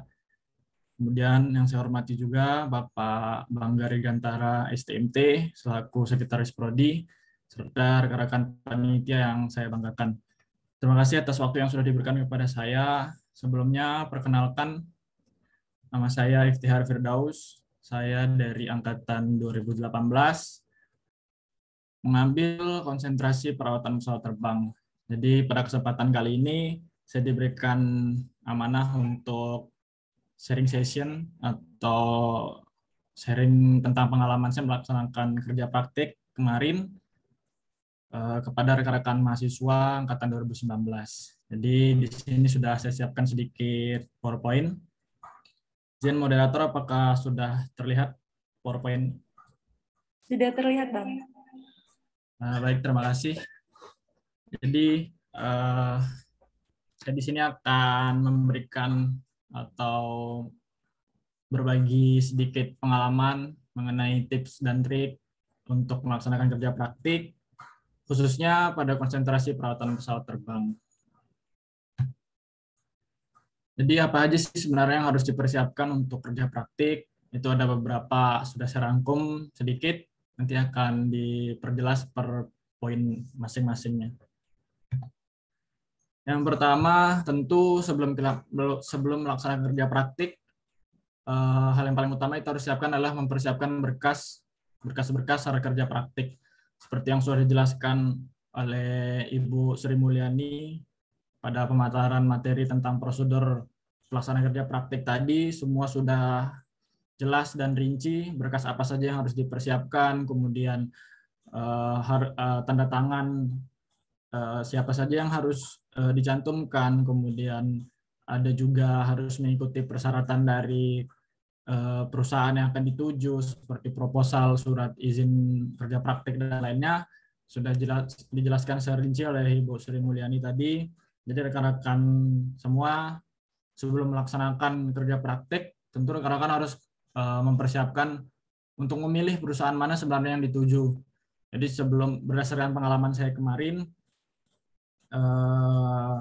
sebelum saya mengirimkan atau mempersiapkan berkas-berkas untuk kerja praktik itu, jadi saya pertama kontak dulu ke perusahaan yang bersangkutan. Jadi isi kontaknya itu menanyakan apakah perusahaan tersebut menerima mahasiswa untuk melaksanakan kerja praktik. Jadi kita harus mengonfirmasikan dulu apakah perusahaan tersebut masih menerima untuk melaksanakan kerja praktik atau tidak. Karena ada beberapa perusahaan yang selama pandemi ini belum menerima kerja praktik dari mahasiswa. Kemudian ada juga beberapa perusahaan yang tetap menerima permohonan untuk melaksanakan kerja praktik. Jadi saya kemarin, kebetulan perusahaan yang saya tuju adalah PT Mulia Sejahtera Teknologi atau PT MSTek, itu alhamdulillah menerima mahasiswa untuk melaksanakan kerja praktik. Jadi setelah sudah dikonfirmasi melalui email atau mungkin rekan-rekan punya kontak yang berkaitan dengan perusahaan, sudah dikonfirmasi bisa menerima, baru rekan-rekan bisa mempersiapkan berkas saat kerja praktik tadi. Kurang lebih seperti itu untuk poin yang ini. Kemudian yang kedua, tips yang kedua adalah siapkan mental dan fisik. Jadi selama rekan-rekan melaksanakan kerja praktik, tentu yang paling penting itu adalah fisik dan mental rekan-rekan semua. Jadi selama kita melaksanakan kerja praktik, kita mengikuti jam kerja dari perusahaan. Otomatis entah ada beberapa perusahaan yang mungkin dari pagi sampai siang atau mungkin dari pagi sampai sore, tentu itu akan menguras fisik tentu hal tersebut akan menguras fisik rekan-rekan semua. Jadi tips dari saya itu persiapkan dulu fisik rekan-rekan harus sehat, kemudian mental rekan-rekan juga harus terjaga. Di sini juga kita bukan hanya sekedar melaksanakan kerja praktik, sampai sana datang ke perusahaan kemudian langsung praktik, tidak. Jadi pada saat baru sampai sana biasanya kita mendapatkan dosen pembimbing lapangan istilahnya, atau ini struktur yang bersangkutan. Nanti rekan-rekan bisa cari di perusahaan, kemudian rekan-rekan tanyakan atau rekan-rekan sampaikan dulu tujuan rekan-rekan semua untuk mendatangi perusahaan ini. Kemudian selain itu, teori yang sudah kita pelajari selama kita melaksanakan kuliah dari semester 1 hingga semester pada saat Anda melaksanakan kerja praktik itu sangat penting, karena bukan semerta-merta kita kerja praktik hanya praktik saja, tapi kita juga harus mempersiapkan teori-teori yang sudah diberikan oleh dosen pengampu pada saat kita melaksanakan kuliah. Jadi di sini kita tempat menerapkan teori-teori tersebut. Terkadang kita nanti bukan hanya disuruh kerjakan ini, kerjakan itu, tidak, tapi terkadang pada saat tidak ada pekerjaan lapangan, biasanya kita ditanya-tanya tentang teori, tentang materi kuliah, tentang materi yang berkaitan dengan khususnya konsentrasi perawatan pesawat terbang seperti engine, kemudian seperti konfigurasi segala macam sistem, baik itu sistem hidrolik, sistem kelistrikan kadang. Jadi ada beberapa perusahaan mungkin yang memang bertanya tentang teori apa saja sih yang sebenarnya kita sudah dapat. Jadi gunanya nanti setelah mereka mengetahui teori apa saja yang sudah kita pelajari, mereka bisa menentukan kita nanti di bagian mana. Jadi seperti pengalaman saya kemarin, ada beberapa bagian saya melaksanakan kerja praktik 4 orang. Jadi 4 orang tersebut dibagi beberapa tempat. Saya sendiri dibagi ke bagian engine, kemudian teman saya ada yang di bagian APU atau auxiliary power unit, kemudian yang satunya lagi ada di air conditioning, dan yang satunya lagi ada di wing. Jadi tujuannya nanti biasanya untuk mempermudah rekan-rekan semua, nanti objek apa sih sebenarnya rekan-rekan angkat sebagai laporan kerja praktik rekan-rekan nanti. Ini poin yang kedua. Kemudian ada yang selanjutnya adalah yang ketiga, tips dari saya adalah jaga sikap dan attitude. Jadi sepintar apapun kita, semahir apapun kita melaksanakan praktik di sana, memahami teori, kalau kita tidak jaga sikap dan attitude, kita tidak akan pernah dihargai. Jadi Ibaratnya sebelum kita ingin dihargai, kita hargai orang, apalagi orang tersebut adalah lebih senior dari kita, lebih tua dari kita, tentu kita harus hormati, bukan kita takuti, tapi kita harus segani, bahwa sikap dan attitude itu sangat penting. Jadi selama saya melaksanakan KP, selama saya melaksanakan di MST kemarin, instruktur atau dosen lapangan saya itu menekankan bahwa dimanapun kita berada, sikap dan attitude adalah yang menentukan bagaimana orang menilai kita. Jadi saya harap rekan-rekan semua jaga sikap selama melaksanakan kerja praktik, kemudian cara rekan-rekan terhadap orang-orang yang lebih senior, terhadap rekan-rekan yang sebaya atau teman-teman mahasiswa lain dari kampus lain. Jadi rekan-rekan harus jaga itu semua, karena yang kita bawa adalah bukan hanya nama diri kita sendiri, tentu nama prodi, kemudian nama kampus lebih luasnya lagi.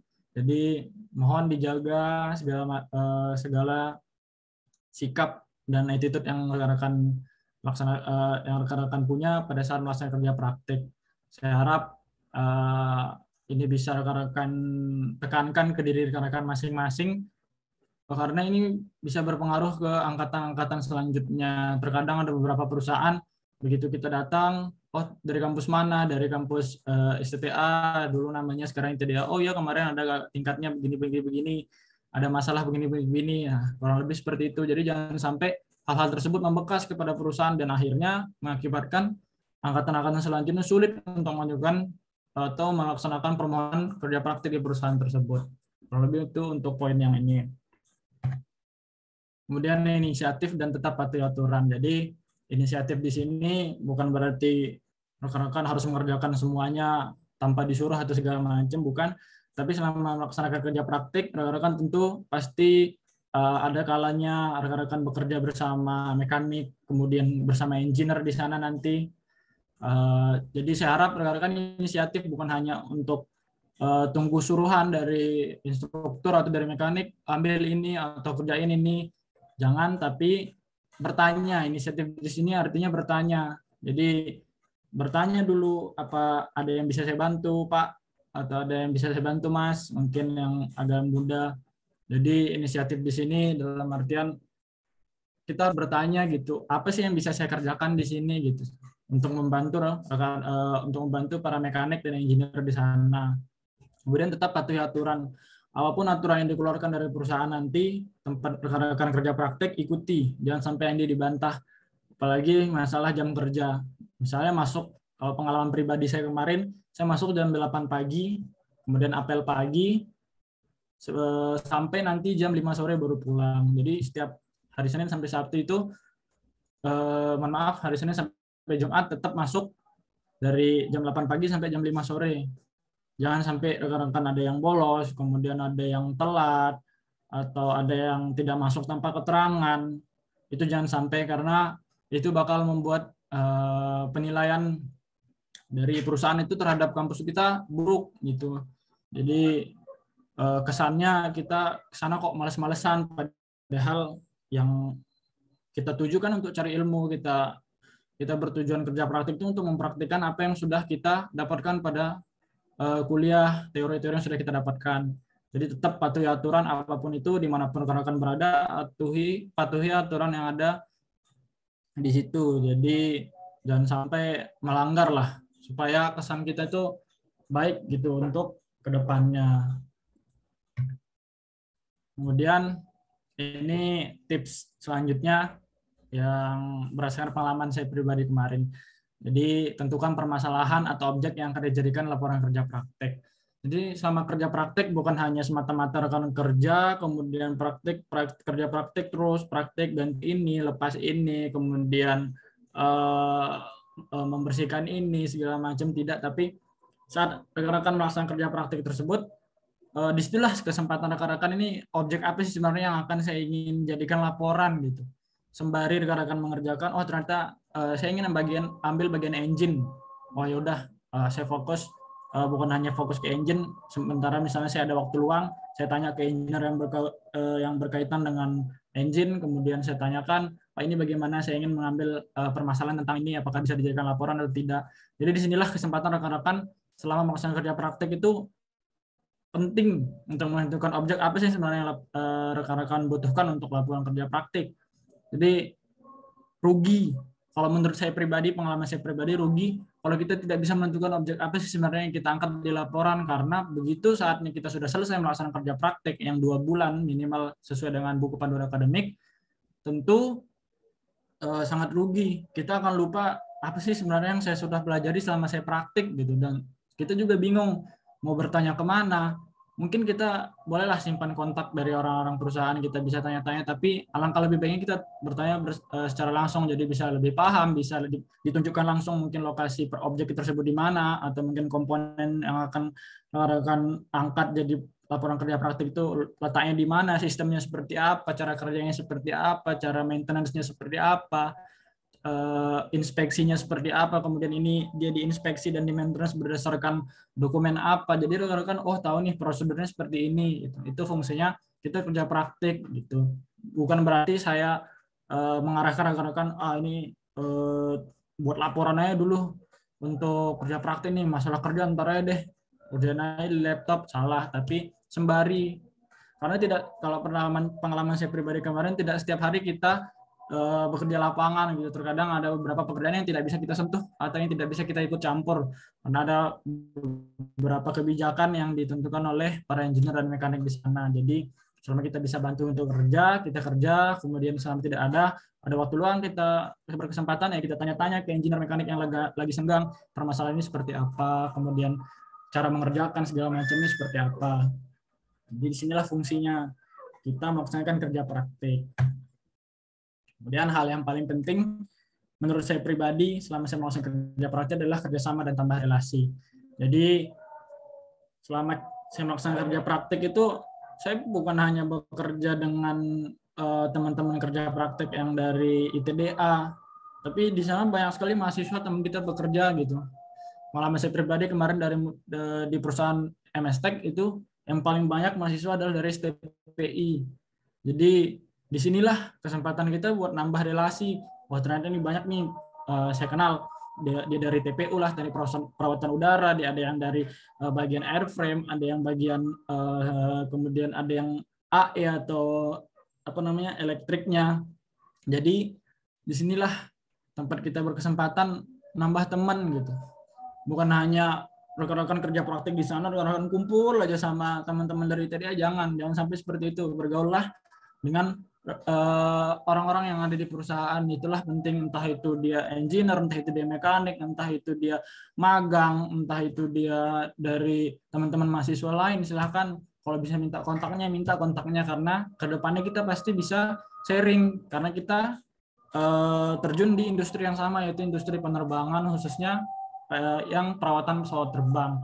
Jadi ini salah satu mahasiswa sudah lulus tapi dia magang di airline. Ini nama airline adalah Asia Cargo Airline. Jadi saya rasa bukan hanya sekedar kita kerja pada saat kerja praktik, tidak, tapi ada beberapa hal penting lain yang bisa kita dapatkan sama kita kerja praktik, karena disinilah tempat kita terjun langsung dan mengetahui dunia kerja itu seperti apa sih sebenarnya gitu. Kemudian siapa aja sih yang kita bisa temui, bagaimana sih tipe orang-orang di dunia kerja gitu. Apakah dia bisa bekerja sama dengan kita, apakah dia menerima kita yang sebagai mahasiswa magang atau seperti apa. Nah, di sini kita bisa menilai tipe-tipe orang seperti apa. Fungsinya adalah untuk kerjasama dan tambah relasi. Jadi usahakan jangan menjadi mahasiswa yang kumpul dengan sesama kalian aja di sesama ITDA, jangan, tapi nyebar, kenalan dengan ini, kenalan itu, tanya-tanya segala macam, kurang lebih seperti itu. Oke, sudah slide terakhir. Saya percaya kalian bisa santai, kemudian nikmati prosesnya, dan semoga berhasil untuk kedepannya. Terima kasih atas waktu yang sudah diberikan. Nanti untuk ada yang mau ditanya-tanya pada saat sesi pertanyaan. Terima kasih. Selamat siang dan Assalamualaikum warahmatullahi wabarakatuh. Terima kasih kepada Mas Iftikar Firdaus yang telah menyampaikan materi mengenai konsentrasi perawatan pesawat terbang, sehingga semakin memperkaya wawasan kita semua. Sekali lagi saya ingatkan untuk mengaktifkan fitur kamera. Dan jangan lupa untuk Angkatan 19 untuk melakukan presensi yang tertera di kolom chat. Baiklah, kita memasuki materi yang keempat, yaitu dari Mas Daniel Adiputra Hermanto dengan menyampaikan konsentrasi perancangan pesawat terbang. Kepada Mas Daniel Adiputra Hermanto, waktu dan tempat kami persilahkan. Baik, sebelumnya apakah suara saya terdengar? Sudah terdengar. Terima kasih atas waktunya. Selamat siang pada Bu Sri Mulyani dan juga Bapak Bangga Dirgantara. Selamat siang juga buat teman-teman semuanya. Sebelumnya perkenalkan, nama saya Daniel Adiputra Hermanto dari Teknik Dirgantara 2018. Nah, di sini saya akan sharing-sharing sedikit tentang kerja praktek di Pustekbang ORPA atau Pusat Teknologi Penerbangan Organisasi Riset Penerbangan dan Antariksa atau yang dulu disebut PAPAN. Oke, next.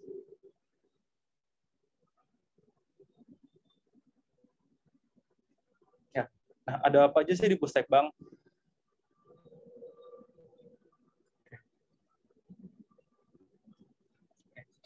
Nah, di Pustekbang sendiri itu ada lab aerodinamika, ada lab aerostruktur, ada uji tarik material. Next. Ada uji thermal, kemudian ada engine UAV, kemudian juga ada lab untuk bird impact. Nah, selain itu juga ada beberapa fasilitas lain nih, seperti lapangan terbang, seperti project-project UAV, dan juga pesawat terbang lainnya. Nah, teman-teman yang tertarik dengan UAV, drone, roket, ataupun misil mungkin bisa banget nih buat KP di Pustekbang ORPA ini. Nah, next. Dan bagaimana sih perjalanan kerja prakteknya atau prosesnya seperti apa? Nah, untuk pertama itu kita akan melakukan pengenalan. Jadi teman-teman akan dikumpulkan bersama dengan mahasiswa-mahasiswi lainnya dari beberapa kampus. Itu dikenalkan dengan Pustekbang ORPA itu sendiri. Kemudian setelah proses pengenalan, teman-teman akan dibagi ke divisi kerja. Nah, di sini teman-teman akan ditanyakan kesukaannya apa, teman keahliannya apa, kemudian nanti akan dibagi divisi kerja dan juga pembimbingnya. Nah, kemudian setelah itu akan melakukan kerja praktek. Kerja prakteknya sendiri, teman-teman akan dikasih satu proyek, dan proyeknya ini nanti akan teman-teman kerjakan bersama dengan pembimbing teman-teman itu. Kemudian setelah selesai menganalisa itu, teman-teman akan melakukan pemaparan di depan peneliti-peneliti di sana dan juga di depan mahasiswa-mahasiswi yang sedang KP dan juga TA di sana. Nah, next. Oke, untuk apa yang saya analisa, di sini saya masuk ke aerodinamika. Nah, dikarenakan kerja praktek waktu itu online, jadi apa yang saya kerjakan masih tergolong mudah, yaitu airfoil dengan flap, karakteristik aerodinamika, airfoil dengan flap, dan juga wing pesawat terbang yang dihasilkan dari airfoil tersebut. Next. Nah, setelah semuanya selesai, teman-teman akan dikasih sertifikat seperti ini dari Pusat Teknologi Penerbangannya. Next. Nah, lalu apa saja yang perlu dipersiapkan? Oke, yang pertama itu pasti laptop. Nah, teman-teman sini butuh laptop untuk melakukan analisa. Nah, softwarenya apa aja sih yang dibutuhin? Itu ada Nastran untuk struktur, kemudian ada ANSYS untuk aerodinamika, kemudian ada SolidWorks dan juga CATIA untuk desain, kemudian ada Abaqus juga untuk struktur. Nah, sini teman-teman nggak perlu download semua, tapi download aja yang diperlukan sesuai dengan apa yang teman-teman kerjakan. Next.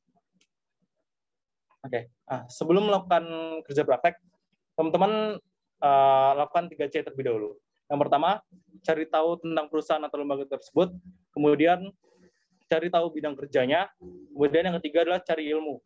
Nah, di sini, jika teman-teman melakukan itu sebelum melakukan kerja praktek, teman-teman akan tahu setidaknya apa yang akan teman-teman lakukan nantinya, dan juga sedikit ilmu, sedikit teori tentang apa yang teman-teman kerjakan. Jadi tidak terlalu kosong sekali. Next. Nah, saat melakukan kerja praktek sendiri, terapkan prinsip malas bertanya sesat di jalan. Nah, di sini teman-teman harus, jika tidak tahu, teman-teman harus bertanya. Jangan tidak tahu dan jadi so tahu, itu akan menjadi suatu masalah nantinya. Next. Oke. Sekian sharing dari saya. Sukses untuk semuanya. Jika ada salah kata, mohon maaf. Terima kasih. Selamat siang. Terima kasih saya sampaikan kepada Mas Daniel Edi Putra Hermanto yang telah menyampaikan materi mengenai konsentrasi perancangan pesawat terbang, sehingga semakin memperkaya wawasan kita semua. Sebelum memasuki materi selanjutnya, saya ingatkan kembali kepada para peserta untuk mengaktifkan fitur kamera dan jangan lupa untuk mengisi presensi yang telah diberikan di kolom chat. Baiklah, selanjutnya memasuki materi yang kelima atau yang terakhir oleh Kak Rahmatul Lael dengan menyampaikan konsentrasi operasi penerbangan. Kepada Kak Rahmatul Lael, waktu dan tempat kami persilakan. Baik, sebelumnya apakah suara saya terdengar jelas? Terdengar, Kak. Baik, saya izin buat share screen-nya.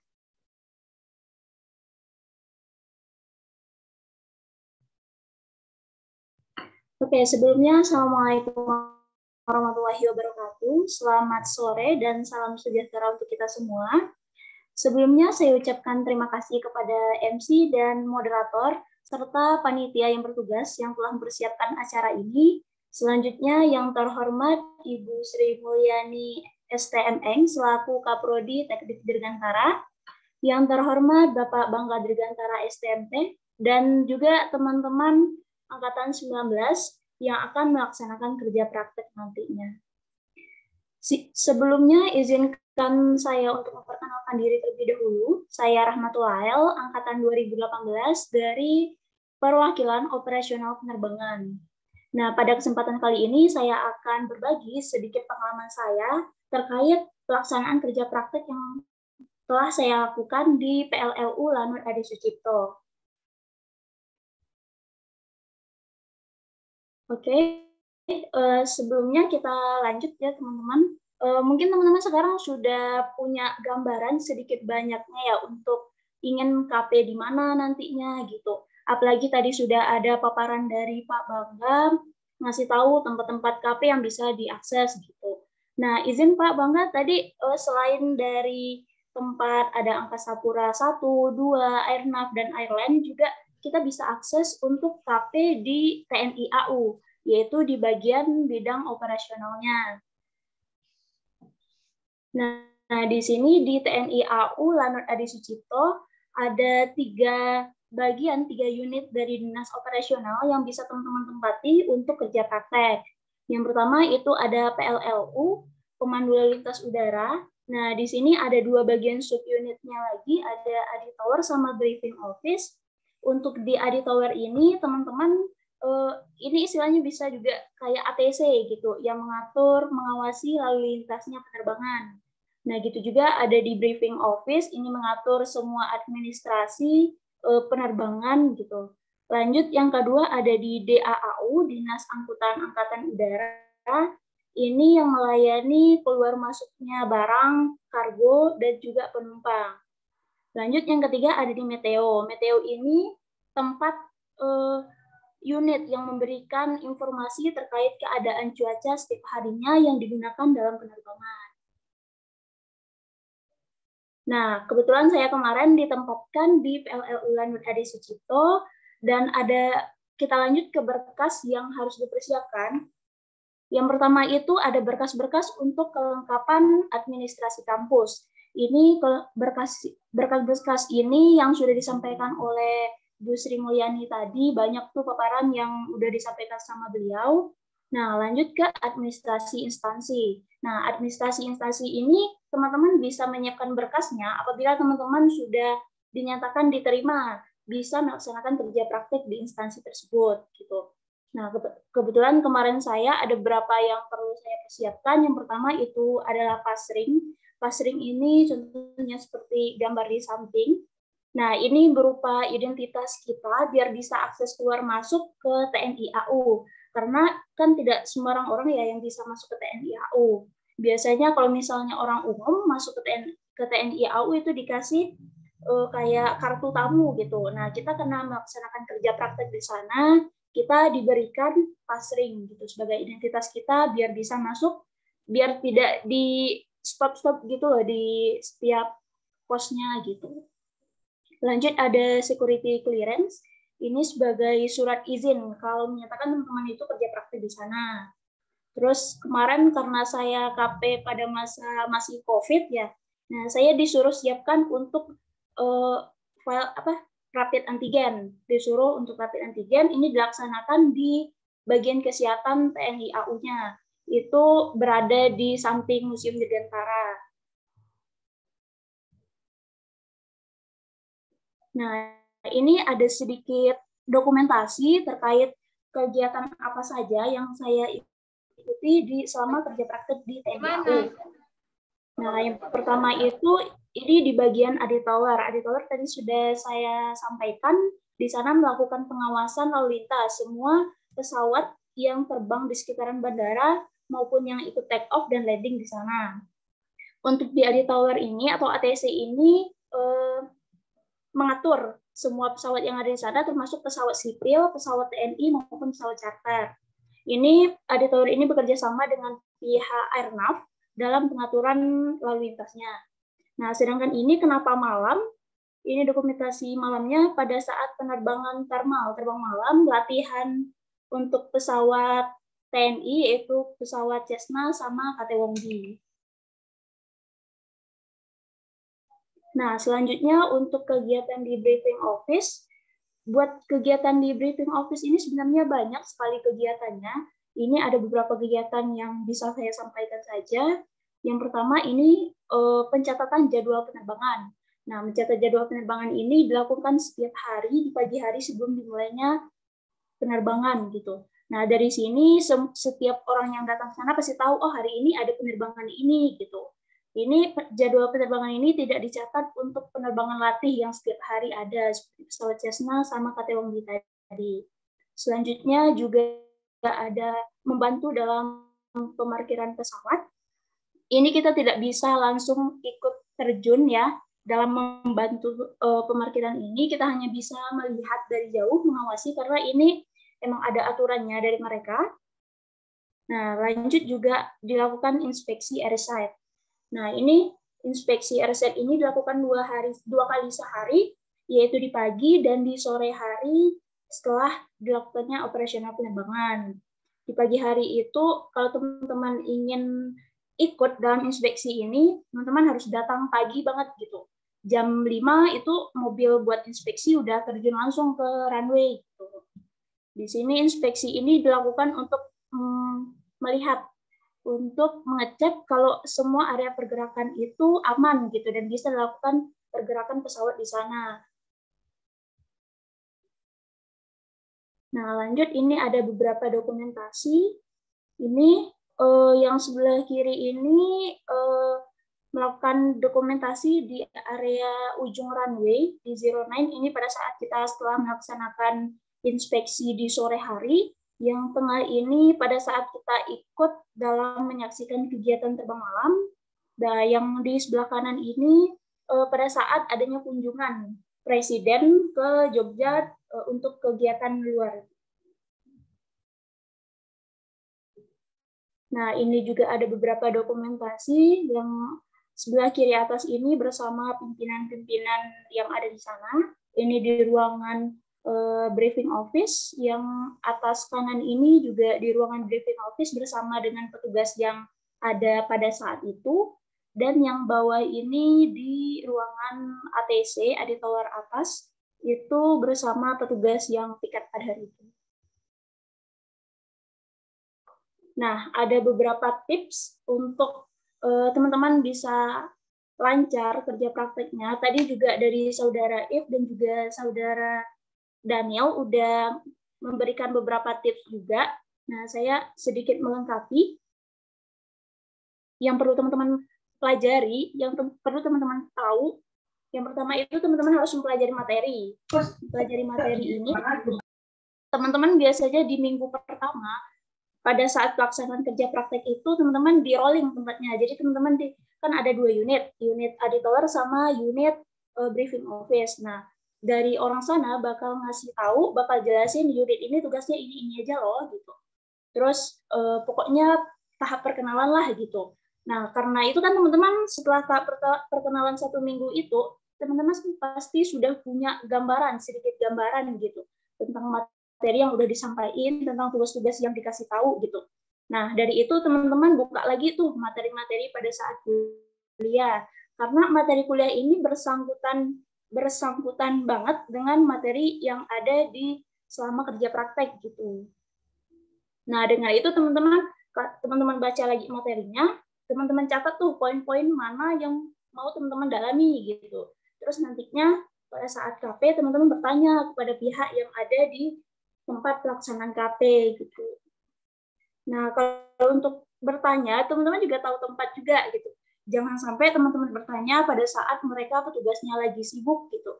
Karena kita di tempat KP di PLLU ini kita tidak diberikan instruktur pribadi gitu. Kita semua karena mereka petugas yang ada di sana shift-shiftan kerjanya.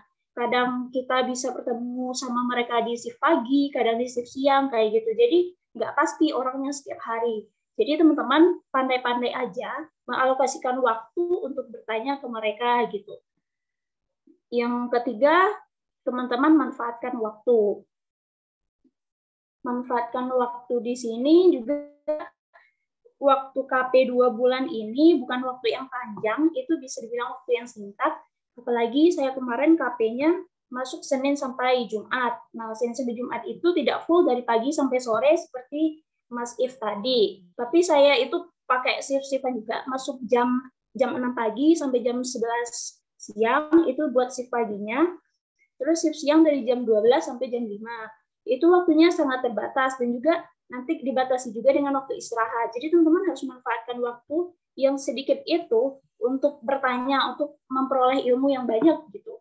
Nah, jangan sampai teman-teman udah selesai KP, nggak dapat ilmu apa-apa gitu. Nah, dan juga manfaatkan 1 bulan pertama itu teman-teman mengenali semua lingkungannya. Nah, 1 bulan yang kedua itu teman-teman untuk fokus di judul apa yang teman-teman dalami gitu. Judul buat laporan kerja prakteknya gitu. Nah, mungkin itu sedikit pengalaman dari saya. Terima kasih sebelumnya. Selamat melaksanakan kerja praktek bagi teman-teman semua dan sukses selalu. Saya kembalikan ke moderator. Terima kasih kepada Kak Rahmatul Lail yang telah menyampaikan materi mengenai konsentrasi operasi penerbangan, sehingga semakin memperkaya wawasan kita semua. Dan sebagai penutup, agar kakak-kakak kami dari Angkatan 19 dapat semakin yakin dalam konsentrasi yang dipilih untuk kerja praktik. Baiklah, mari kita memasuki sesi selanjutnya, yaitu sesi tanya-jawab dan diskusi terbuka. Dalam sesi kali ini, saya akan memberikan kesempatan bertanya kepada para peserta yang ingin bertanya atau berdiskusi. Jika kakak-kakak sekalian ingin mengajukan pertanyaan, dapat menggunakan fitur raise hand dan dapat mengaktifkan mic jika sudah diberi kesempatan. Atau kakak-kakak sekalian dapat bertanya melalui kolom chat dengan format nama, NIM, dan pertanyaan ditujukan untuk siapa, yang nantinya akan saya bacakan. Apakah ada yang ingin bertanya? Baik, untuk Kak Faradiba Gandhi, saya persilakan. Selamat siang, mohon izin moderator untuk pertanyaan apakah hanya 1 saja atau boleh beberapa? Boleh beberapa, Kak. Baik, terima kasih untuk waktu yang sudah diberikan moderator. Mohon izin untuk bertanya kepada Ibu Sri Mulyani untuk berkas nota dinas guru itu untuk alurnya bagaimana ya, Bu? Maaf, gimana Mbak? Nggak ini ya, nggak jelas ya? Oh iya, Bu. Diulang pertanyaannya? Mohon izin, Bu. Atau punya saya? Ini saya ada beberapa pertanyaan, mungkin saya ajukan satu-satu saja ya, Bu. Oke, silakan. Untuk yang pertanyaan pertama, Bu, untuk mengenai nota dinas, itu untuk pengajuan alurnya bagaimana ya, Bu? Nota dinas bagaimana? Maaf Mbak, Mbak moderator langsung dijawab atau enggak Mbak Amalia? Langsung dijawab, Bu. Oke, ini satu-satu. Mbak Baradi, maksudnya nodinnya gimana tadi? Suaranya kok sengau ya tempat saya? Oh gitu. Untuk proses nota dinas itu alurnya bagaimana ya Bu? Nodinnya, bisa diulangi Mbak Amalia pertanyaannya? Suaranya agak sengau. Alur untuk nota dinas prosesnya bagaimana? Oh, untuk alur nota dinas. Ya. Mbak, teman-teman yang mau mengajukan seminar untuk untuk KP, mengajukan KP, silahkan nanti download formnya. Dan nanti kan ada ya formatnya di web itu ada, silahkan nanti langsung ke admin prodi. Seperti itu. Langsung aja, langsung admin prodi ada di situ ada tempatnya di mana, terus kapan, konsentrasinya apa, jangka waktu berapa lama untuk pengambilan. Jadi misalnya teman-teman itu KP-nya 5 mahasiswa, berarti untuk nodinnya tetap 5 ya, tidak bisa satu-satu. Seperti itu. Ada format terbaru ya, silahkan download. Nanti langsung ke admin prodi, nanti dari admin prodi ada tanda tangan dari saya, nanti akan diserahkan ke fakultas. Nanti akan dibuatkan surat untuk ke perusahaan yang teman-teman tuju. Seperti itu. Untuk nodinnya. Jadi teman-teman buat sendiri ya, tapi formatnya sudah ada. Silahkan lihat di web. Di web, portal, dokumen, pilih TD. Itu ada seminar KP, seminar TA, dan berkas-berkas di situ aja form-formnya. Udah pernah coba, Mbak Paradiba? Untuk format yang terbaru belum membaca, Bu. Ada format terbaru. Kalau dulu itu formatnya beda ya, ada kotak-kotaknya itu loh. Sekarang nggak ada kotak-kotaknya, nggak ada tabelnya. Oh, saya nggak punya contoh. Ada di web. Baik. Nah, gitu. Udah jelas? Oh, jelas, Bu. Untuk pertanyaan selanjutnya, boleh saya utarakan, Bu? Oke, silakan. Mau tanya apa lagi? Kalau misalnya awalnya kita diterima KP 2 bulan, Bu. Sudah keluar suratnya 2 bulan, tetapi saat sudah melaksanakan KP, tiba-tiba ada kebijakan baru. Ternyata kita cuma KP 1 bulan. Nah, itu apakah ada masalah untuk berkas-berkas yang sebelumnya sudah diajukan, Bu? Enggak. Oh, jadi kalau mengajukan, misalnya Mbaknya mengajukan 2 bulan nih, ternyata perusahaan hanya 1 bulan, ya enggak apa-apa. Kan minimal 2 bulan sebenarnya ya. Gimana? Bukan seperti itu. Jadi misalnya kita sudah diterima.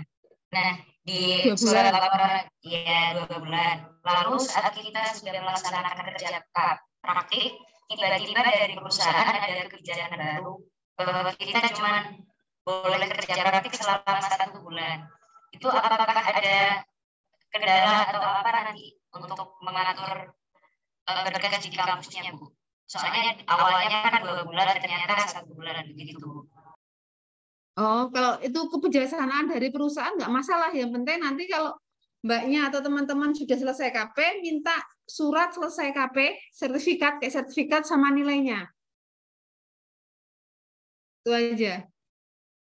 Jadi kan ada bukti selesai ya. Jadi kalau itu memang kebijaksanaan dari perusahaan, yang pertama diterima 2 bulan, tapi tiba-tiba karena sesuatu hal perusahaannya hanya dibuat 1 bulan, udah berjalan 1 bulan, nggak apa-apa. Yang penting Mbaknya nanti minta bukti kalau sudah KP, ada bukti KP berupa sertifikat dan nilai. Itu aja, nggak masalah. Memang kebanyakan 2 bulan, tapi kan kalau ada suatu perusahaan yang ada masalah kan kita tidak tahu gitu. Nggak masalah dan tidak perlu KP ulang.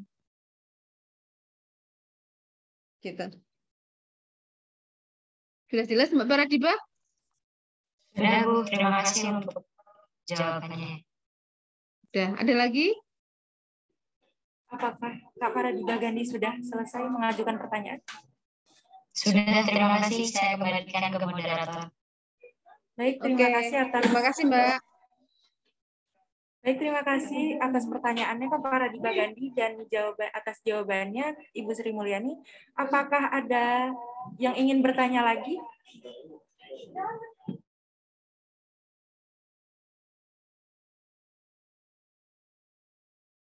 Kepada para peserta yang ingin bertanya bisa langsung menggunakan fitur raise hand atau menuliskan pertanyaan di kolom chat.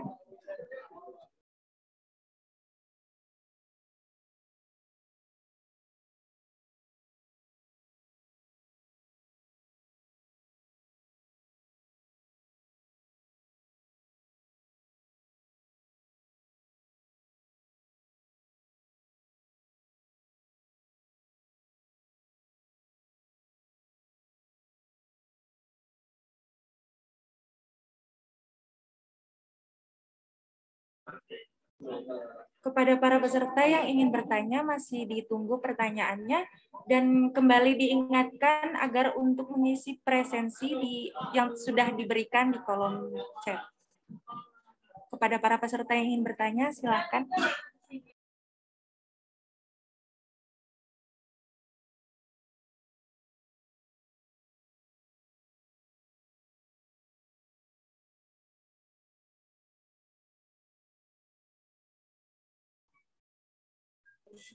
Baik, kepada Kak Janti Rohniatun, bisa langsung mengaktifkan fitur mic-nya.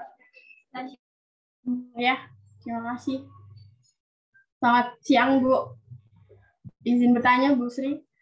Kalau Oke, silakan. Baik, Bu. Kalau untuk pengurusan pengajuan KP ke perusahaan itu bisa langsung dimulai dari sekarang atau memang harus menunggu pengambilan KRS? Untuk KP baru bisa dimulai, Bu. Oh. Tadi kebetulan saya sudah ada info dari Adi Sumarmo dan minta izin dulu dari Prodi untuk bisa nanya lebih lanjut ke Adi Sumarmo. Oke, itu aja satu dulu ya, nanti berlanjut ya. Jadi untuk pengajuan sekarang itu biasanya kan untuk pengajuan sekarang itu akan KP-nya pasti semester depan ya, bukan sekarang ya biasanya ya. Jadi kan di dalam persyaratannya kan sudah harus 480 SKS, IP-nya 2, dan ada lagi harus sebenarnya, maaf tadi saya lupa, ada yang harus satu lagi syaratnya adalah sudah ngambil konsentrasi 6 SKS. Jadi kan mbaknya mungkin sekarang sudah ngambil konsentrasi. Kalau sekarang pengajuannya boleh sebenarnya pengajuan, tidak harus KRS ya, pengajuan tidak harus KRS. Tapi untuk pelaksanaannya besok harus sudah ngambil mata kuliah konsentrasi dan sudah KRS. Seperti itu. Kalau pengajuan sekarang masih bisa Mbak untuk Agustus. Kan itu nilai udah keluar ya. Info dari Adi Sumarmo, KP-nya kapan? Sebenarnya tadi dijawab menyesuaikan kita memang bisanya kapan, tapi ya itu tadi Bu, kalau dikembalikan dengan kebijakan kampus. Oke. Pengajuan sekarang boleh, tetapi untuk pelaksanaannya pada semester ganjil. Biar konsentrasinya sudah ambil konsentrasi toh? Semester ini ambil konsentrasi? Oke. Konsentrasi untuk pengajuannya boleh. Pengajuan ke perusahaan, karena biasa perusahaan itu teman-teman mengajukan sekarang bulan 5 ya, itu tidak bulan ini langsung terima enggak. Biasanya kan juga antri dan lain-lain. Ada yang pengajuan Januari bisa KP-nya itu bulan 8, ada juga seperti itu gitu loh. Setiap perusahaan beda-beda. Dan alangkah baiknya memang teman-teman pada waktu mau memasukkan surat KP di suatu perusahaan A atau B, tanya dulu ada slotnya atau tidak. Dan kira-kira bulan apa? Kalau tadi itu diserahkan ke kampus, ambil aja bulan Agustus ya, atau setelah semester genap, gitu kan? Nah itu lebih amannya seperti itu. Begitu ya Mbak Janti, udah jelas? Jelas Bu, itu saja yang saya mau tanyain. Jadi masih udah bisa mulai di ya. Mengajukannya juga bisa. Udah 80 SKS toh? Sudah, alhamdulillah. Oh, oke. Kalau ini kan konsentrasi ya, ini konsentrasinya sudah mengambil. Untuk pengajuannya nggak masalah. Ambil aja bulan Agustus awal. Ya, Bu. Gitu. Terima kasih, Bu. Oke, sama-sama. Baik, terima kasih kepada Kak Janti Rohniatun yang telah memberikan pertanyaan. Apakah ada yang ingin bertanya lagi dari kakak-kakak angkatan 19?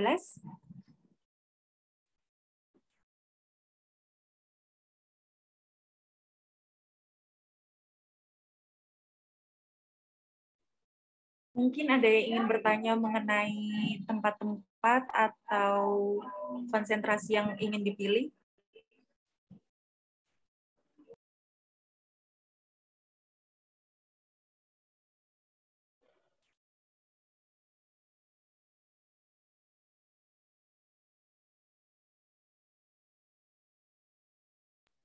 Silakan kepada. Baik, saya akan membacakan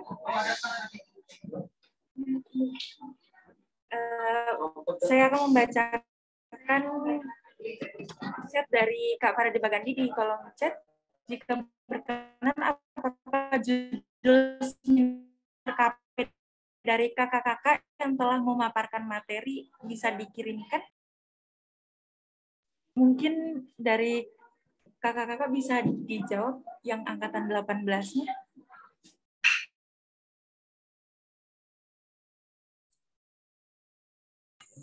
Oke.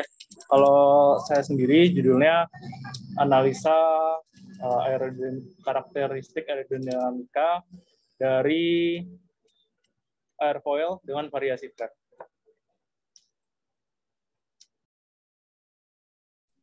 Oke, kalau dari saya yang konsentrasi perawatan pesawat terbang, itu judul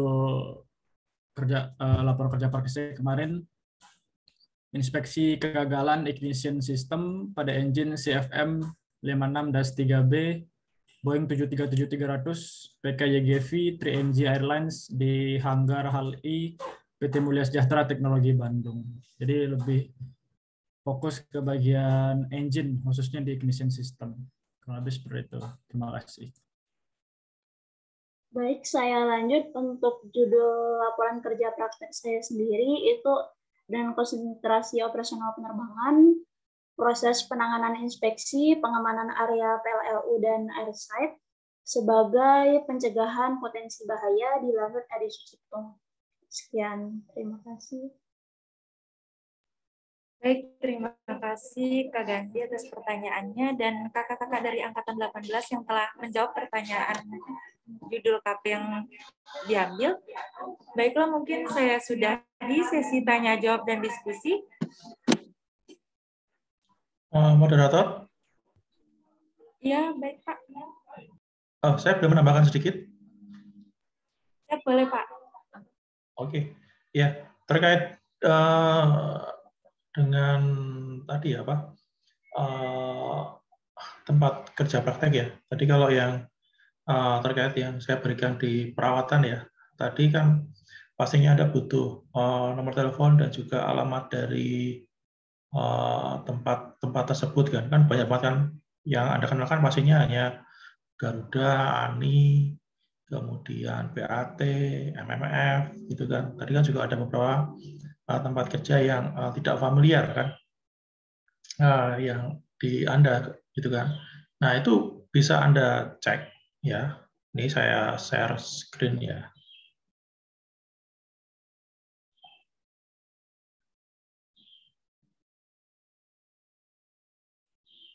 Sudah terlihat. Bentar. Oh, kita matiin aja ya.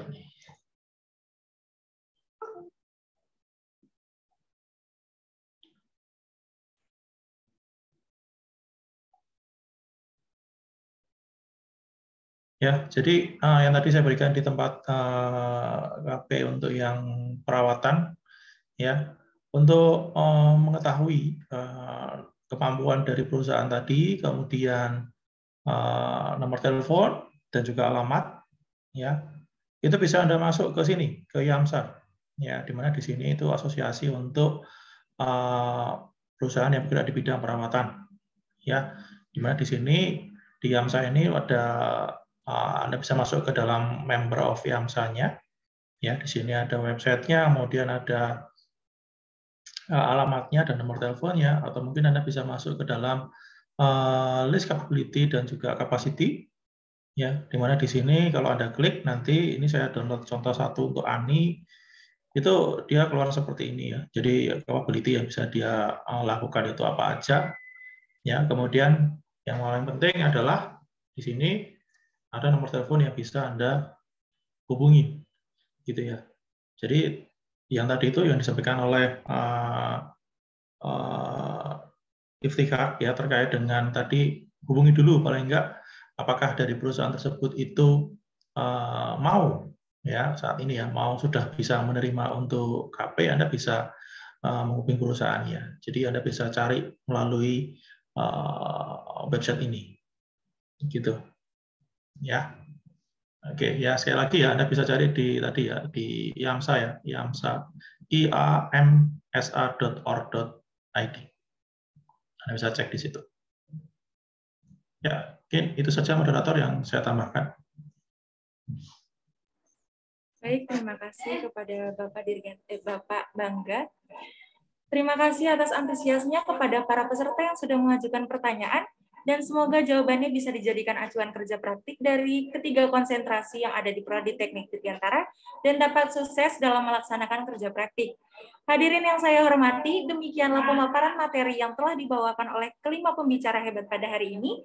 Sebelumnya saya akan menyampaikan sedikit kesimpulan dari pemaparan materi yang diberikan oleh para pembicara, yaitu KP adalah salah satu kegiatan akademik yang diwajibkan kepada mahasiswa prodi dengan syarat terdaftar sebagai mahasiswa, ITDA sudah menempuh minimal 80 SKS dengan minimal IP 2,00, mencantumkan KP di KRS. Prosedur KP mendaftar ke prodi dengan menyerahkan form permohonan pembuatan atau surat pengantar KP dan dengan melampirkan fotokopi KRS KP yang telah disetujui dosen pembimbing akademik, fotokopi transkrip nilai terbaru. Kedua, prodi menetapkan dosen pembimbing kerja praktik dan menginformasikan ke mahasiswa yang bersangkutan serta membuat surat keputusan pembimbing KP. Tiga, mahasiswa membuat proposal KP jika diminta oleh perusahaan dengan ditandatangani oleh dosen pembimbing KP dan ketua program studi. 4. Mahasiswa mengisi forum pengajuan yang didownload di portal ITDA, dokumen teknik Dirgantara, tentang permohonan pembuatan surat KP ke perusahaan atau instansi. Mahasiswa meminta tanda tangan ke ketua program studi. 5. Mahasiswa menyerahkan forum pengajuan tersebut ke admin prodi untuk dibuatkan surat permohonan KP ke instansi atau perusahaan yang ditandatangani oleh Dekan Fakultas Teknologi Kedirgantaraan ITDA. 6. Mahasiswa mengirimkan surat permohonan KP yang telah ditandatangani oleh Dekan FTK ITDA beserta proposal jika diminta ke instansi atau perusahaan yang dituju. 7. Mahasiswa melakukan KP dan membuat laporan KP dengan dibimbing oleh dosen pembimbing KP serta wajib mempresentasikan KP dalam seminar KP yang dihadiri oleh dosen pembimbing dan rekan-rekan sekalian.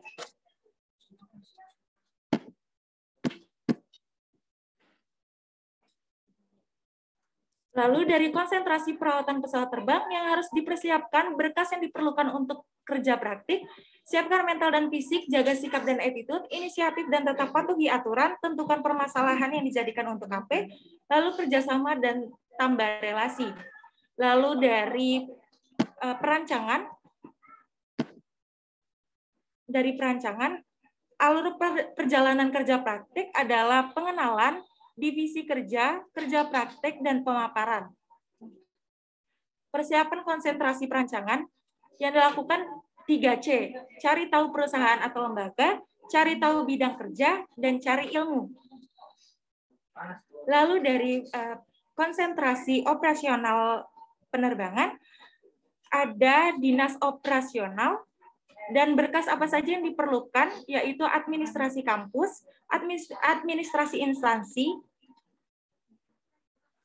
lalu di konsentrasi operasional kebandarudaraan, yaitu ada di auditor, mengawasi lalu lintas udara, lalu di briefing office, ada mencatat jadwal penerbangan, inspeksi airset, dan parkir pesawat, lalu agar tips lancar kerja praktek, pelajari materi, bertanya, dan memanfaatkan waktu.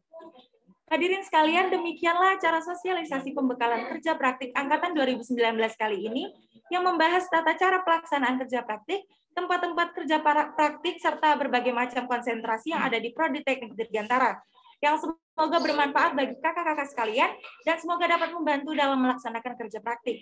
Sekali lagi kami mengucapkan terima kasih kepada para pembicara yang sudah meluangkan waktu dan berbagi ilmu serta pengalaman.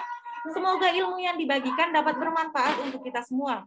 Dan terima kasih juga kepada Bapak serta Ibu dosen dari Prodi Teknik Dirgantara, juga seluruh peserta sosialisasi pembekalan kerja praktik Angkatan 2019 yang telah aktif untuk bertanya dan berpartisipasi dalam kegiatan sosialisasi pembekalan kerja praktik kali ini sampai akhir.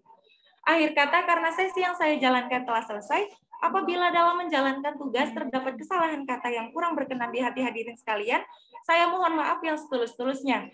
Saya selaku moderator undur diri. Waktu saya kembalikan kepada pembawa acara. Terima kasih. Salam Dirgantara.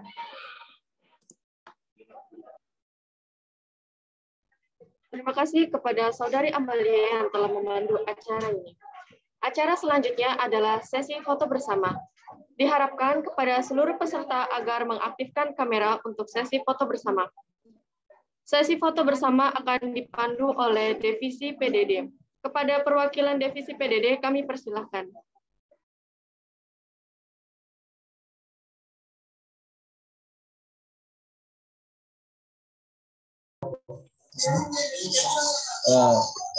Baik, terima kasih. Untuk sesi foto kita akan mulai. Yang pertama, mohon untuk on cam. 1, 2, 3. Harus keluar dulu.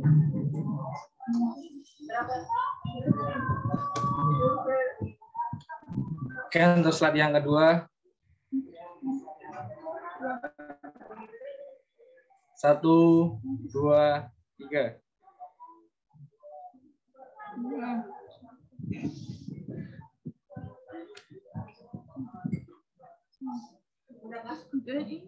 Sabar.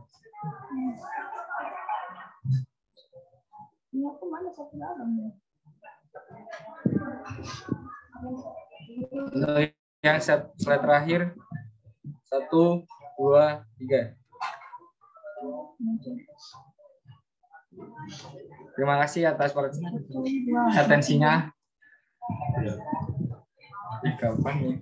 Langsung tutup ya berarti.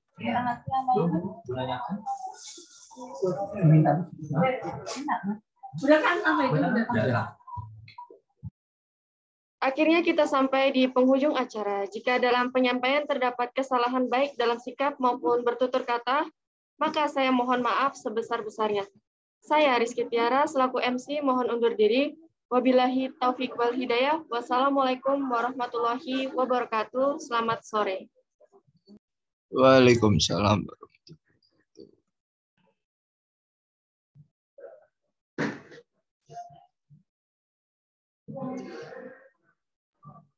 Terima kasih kepada Ibu Sri Mulyani dan Pak Bangga, lalu kakak-kakak angkatan 18 yang telah hadir pada kegiatan kali ini.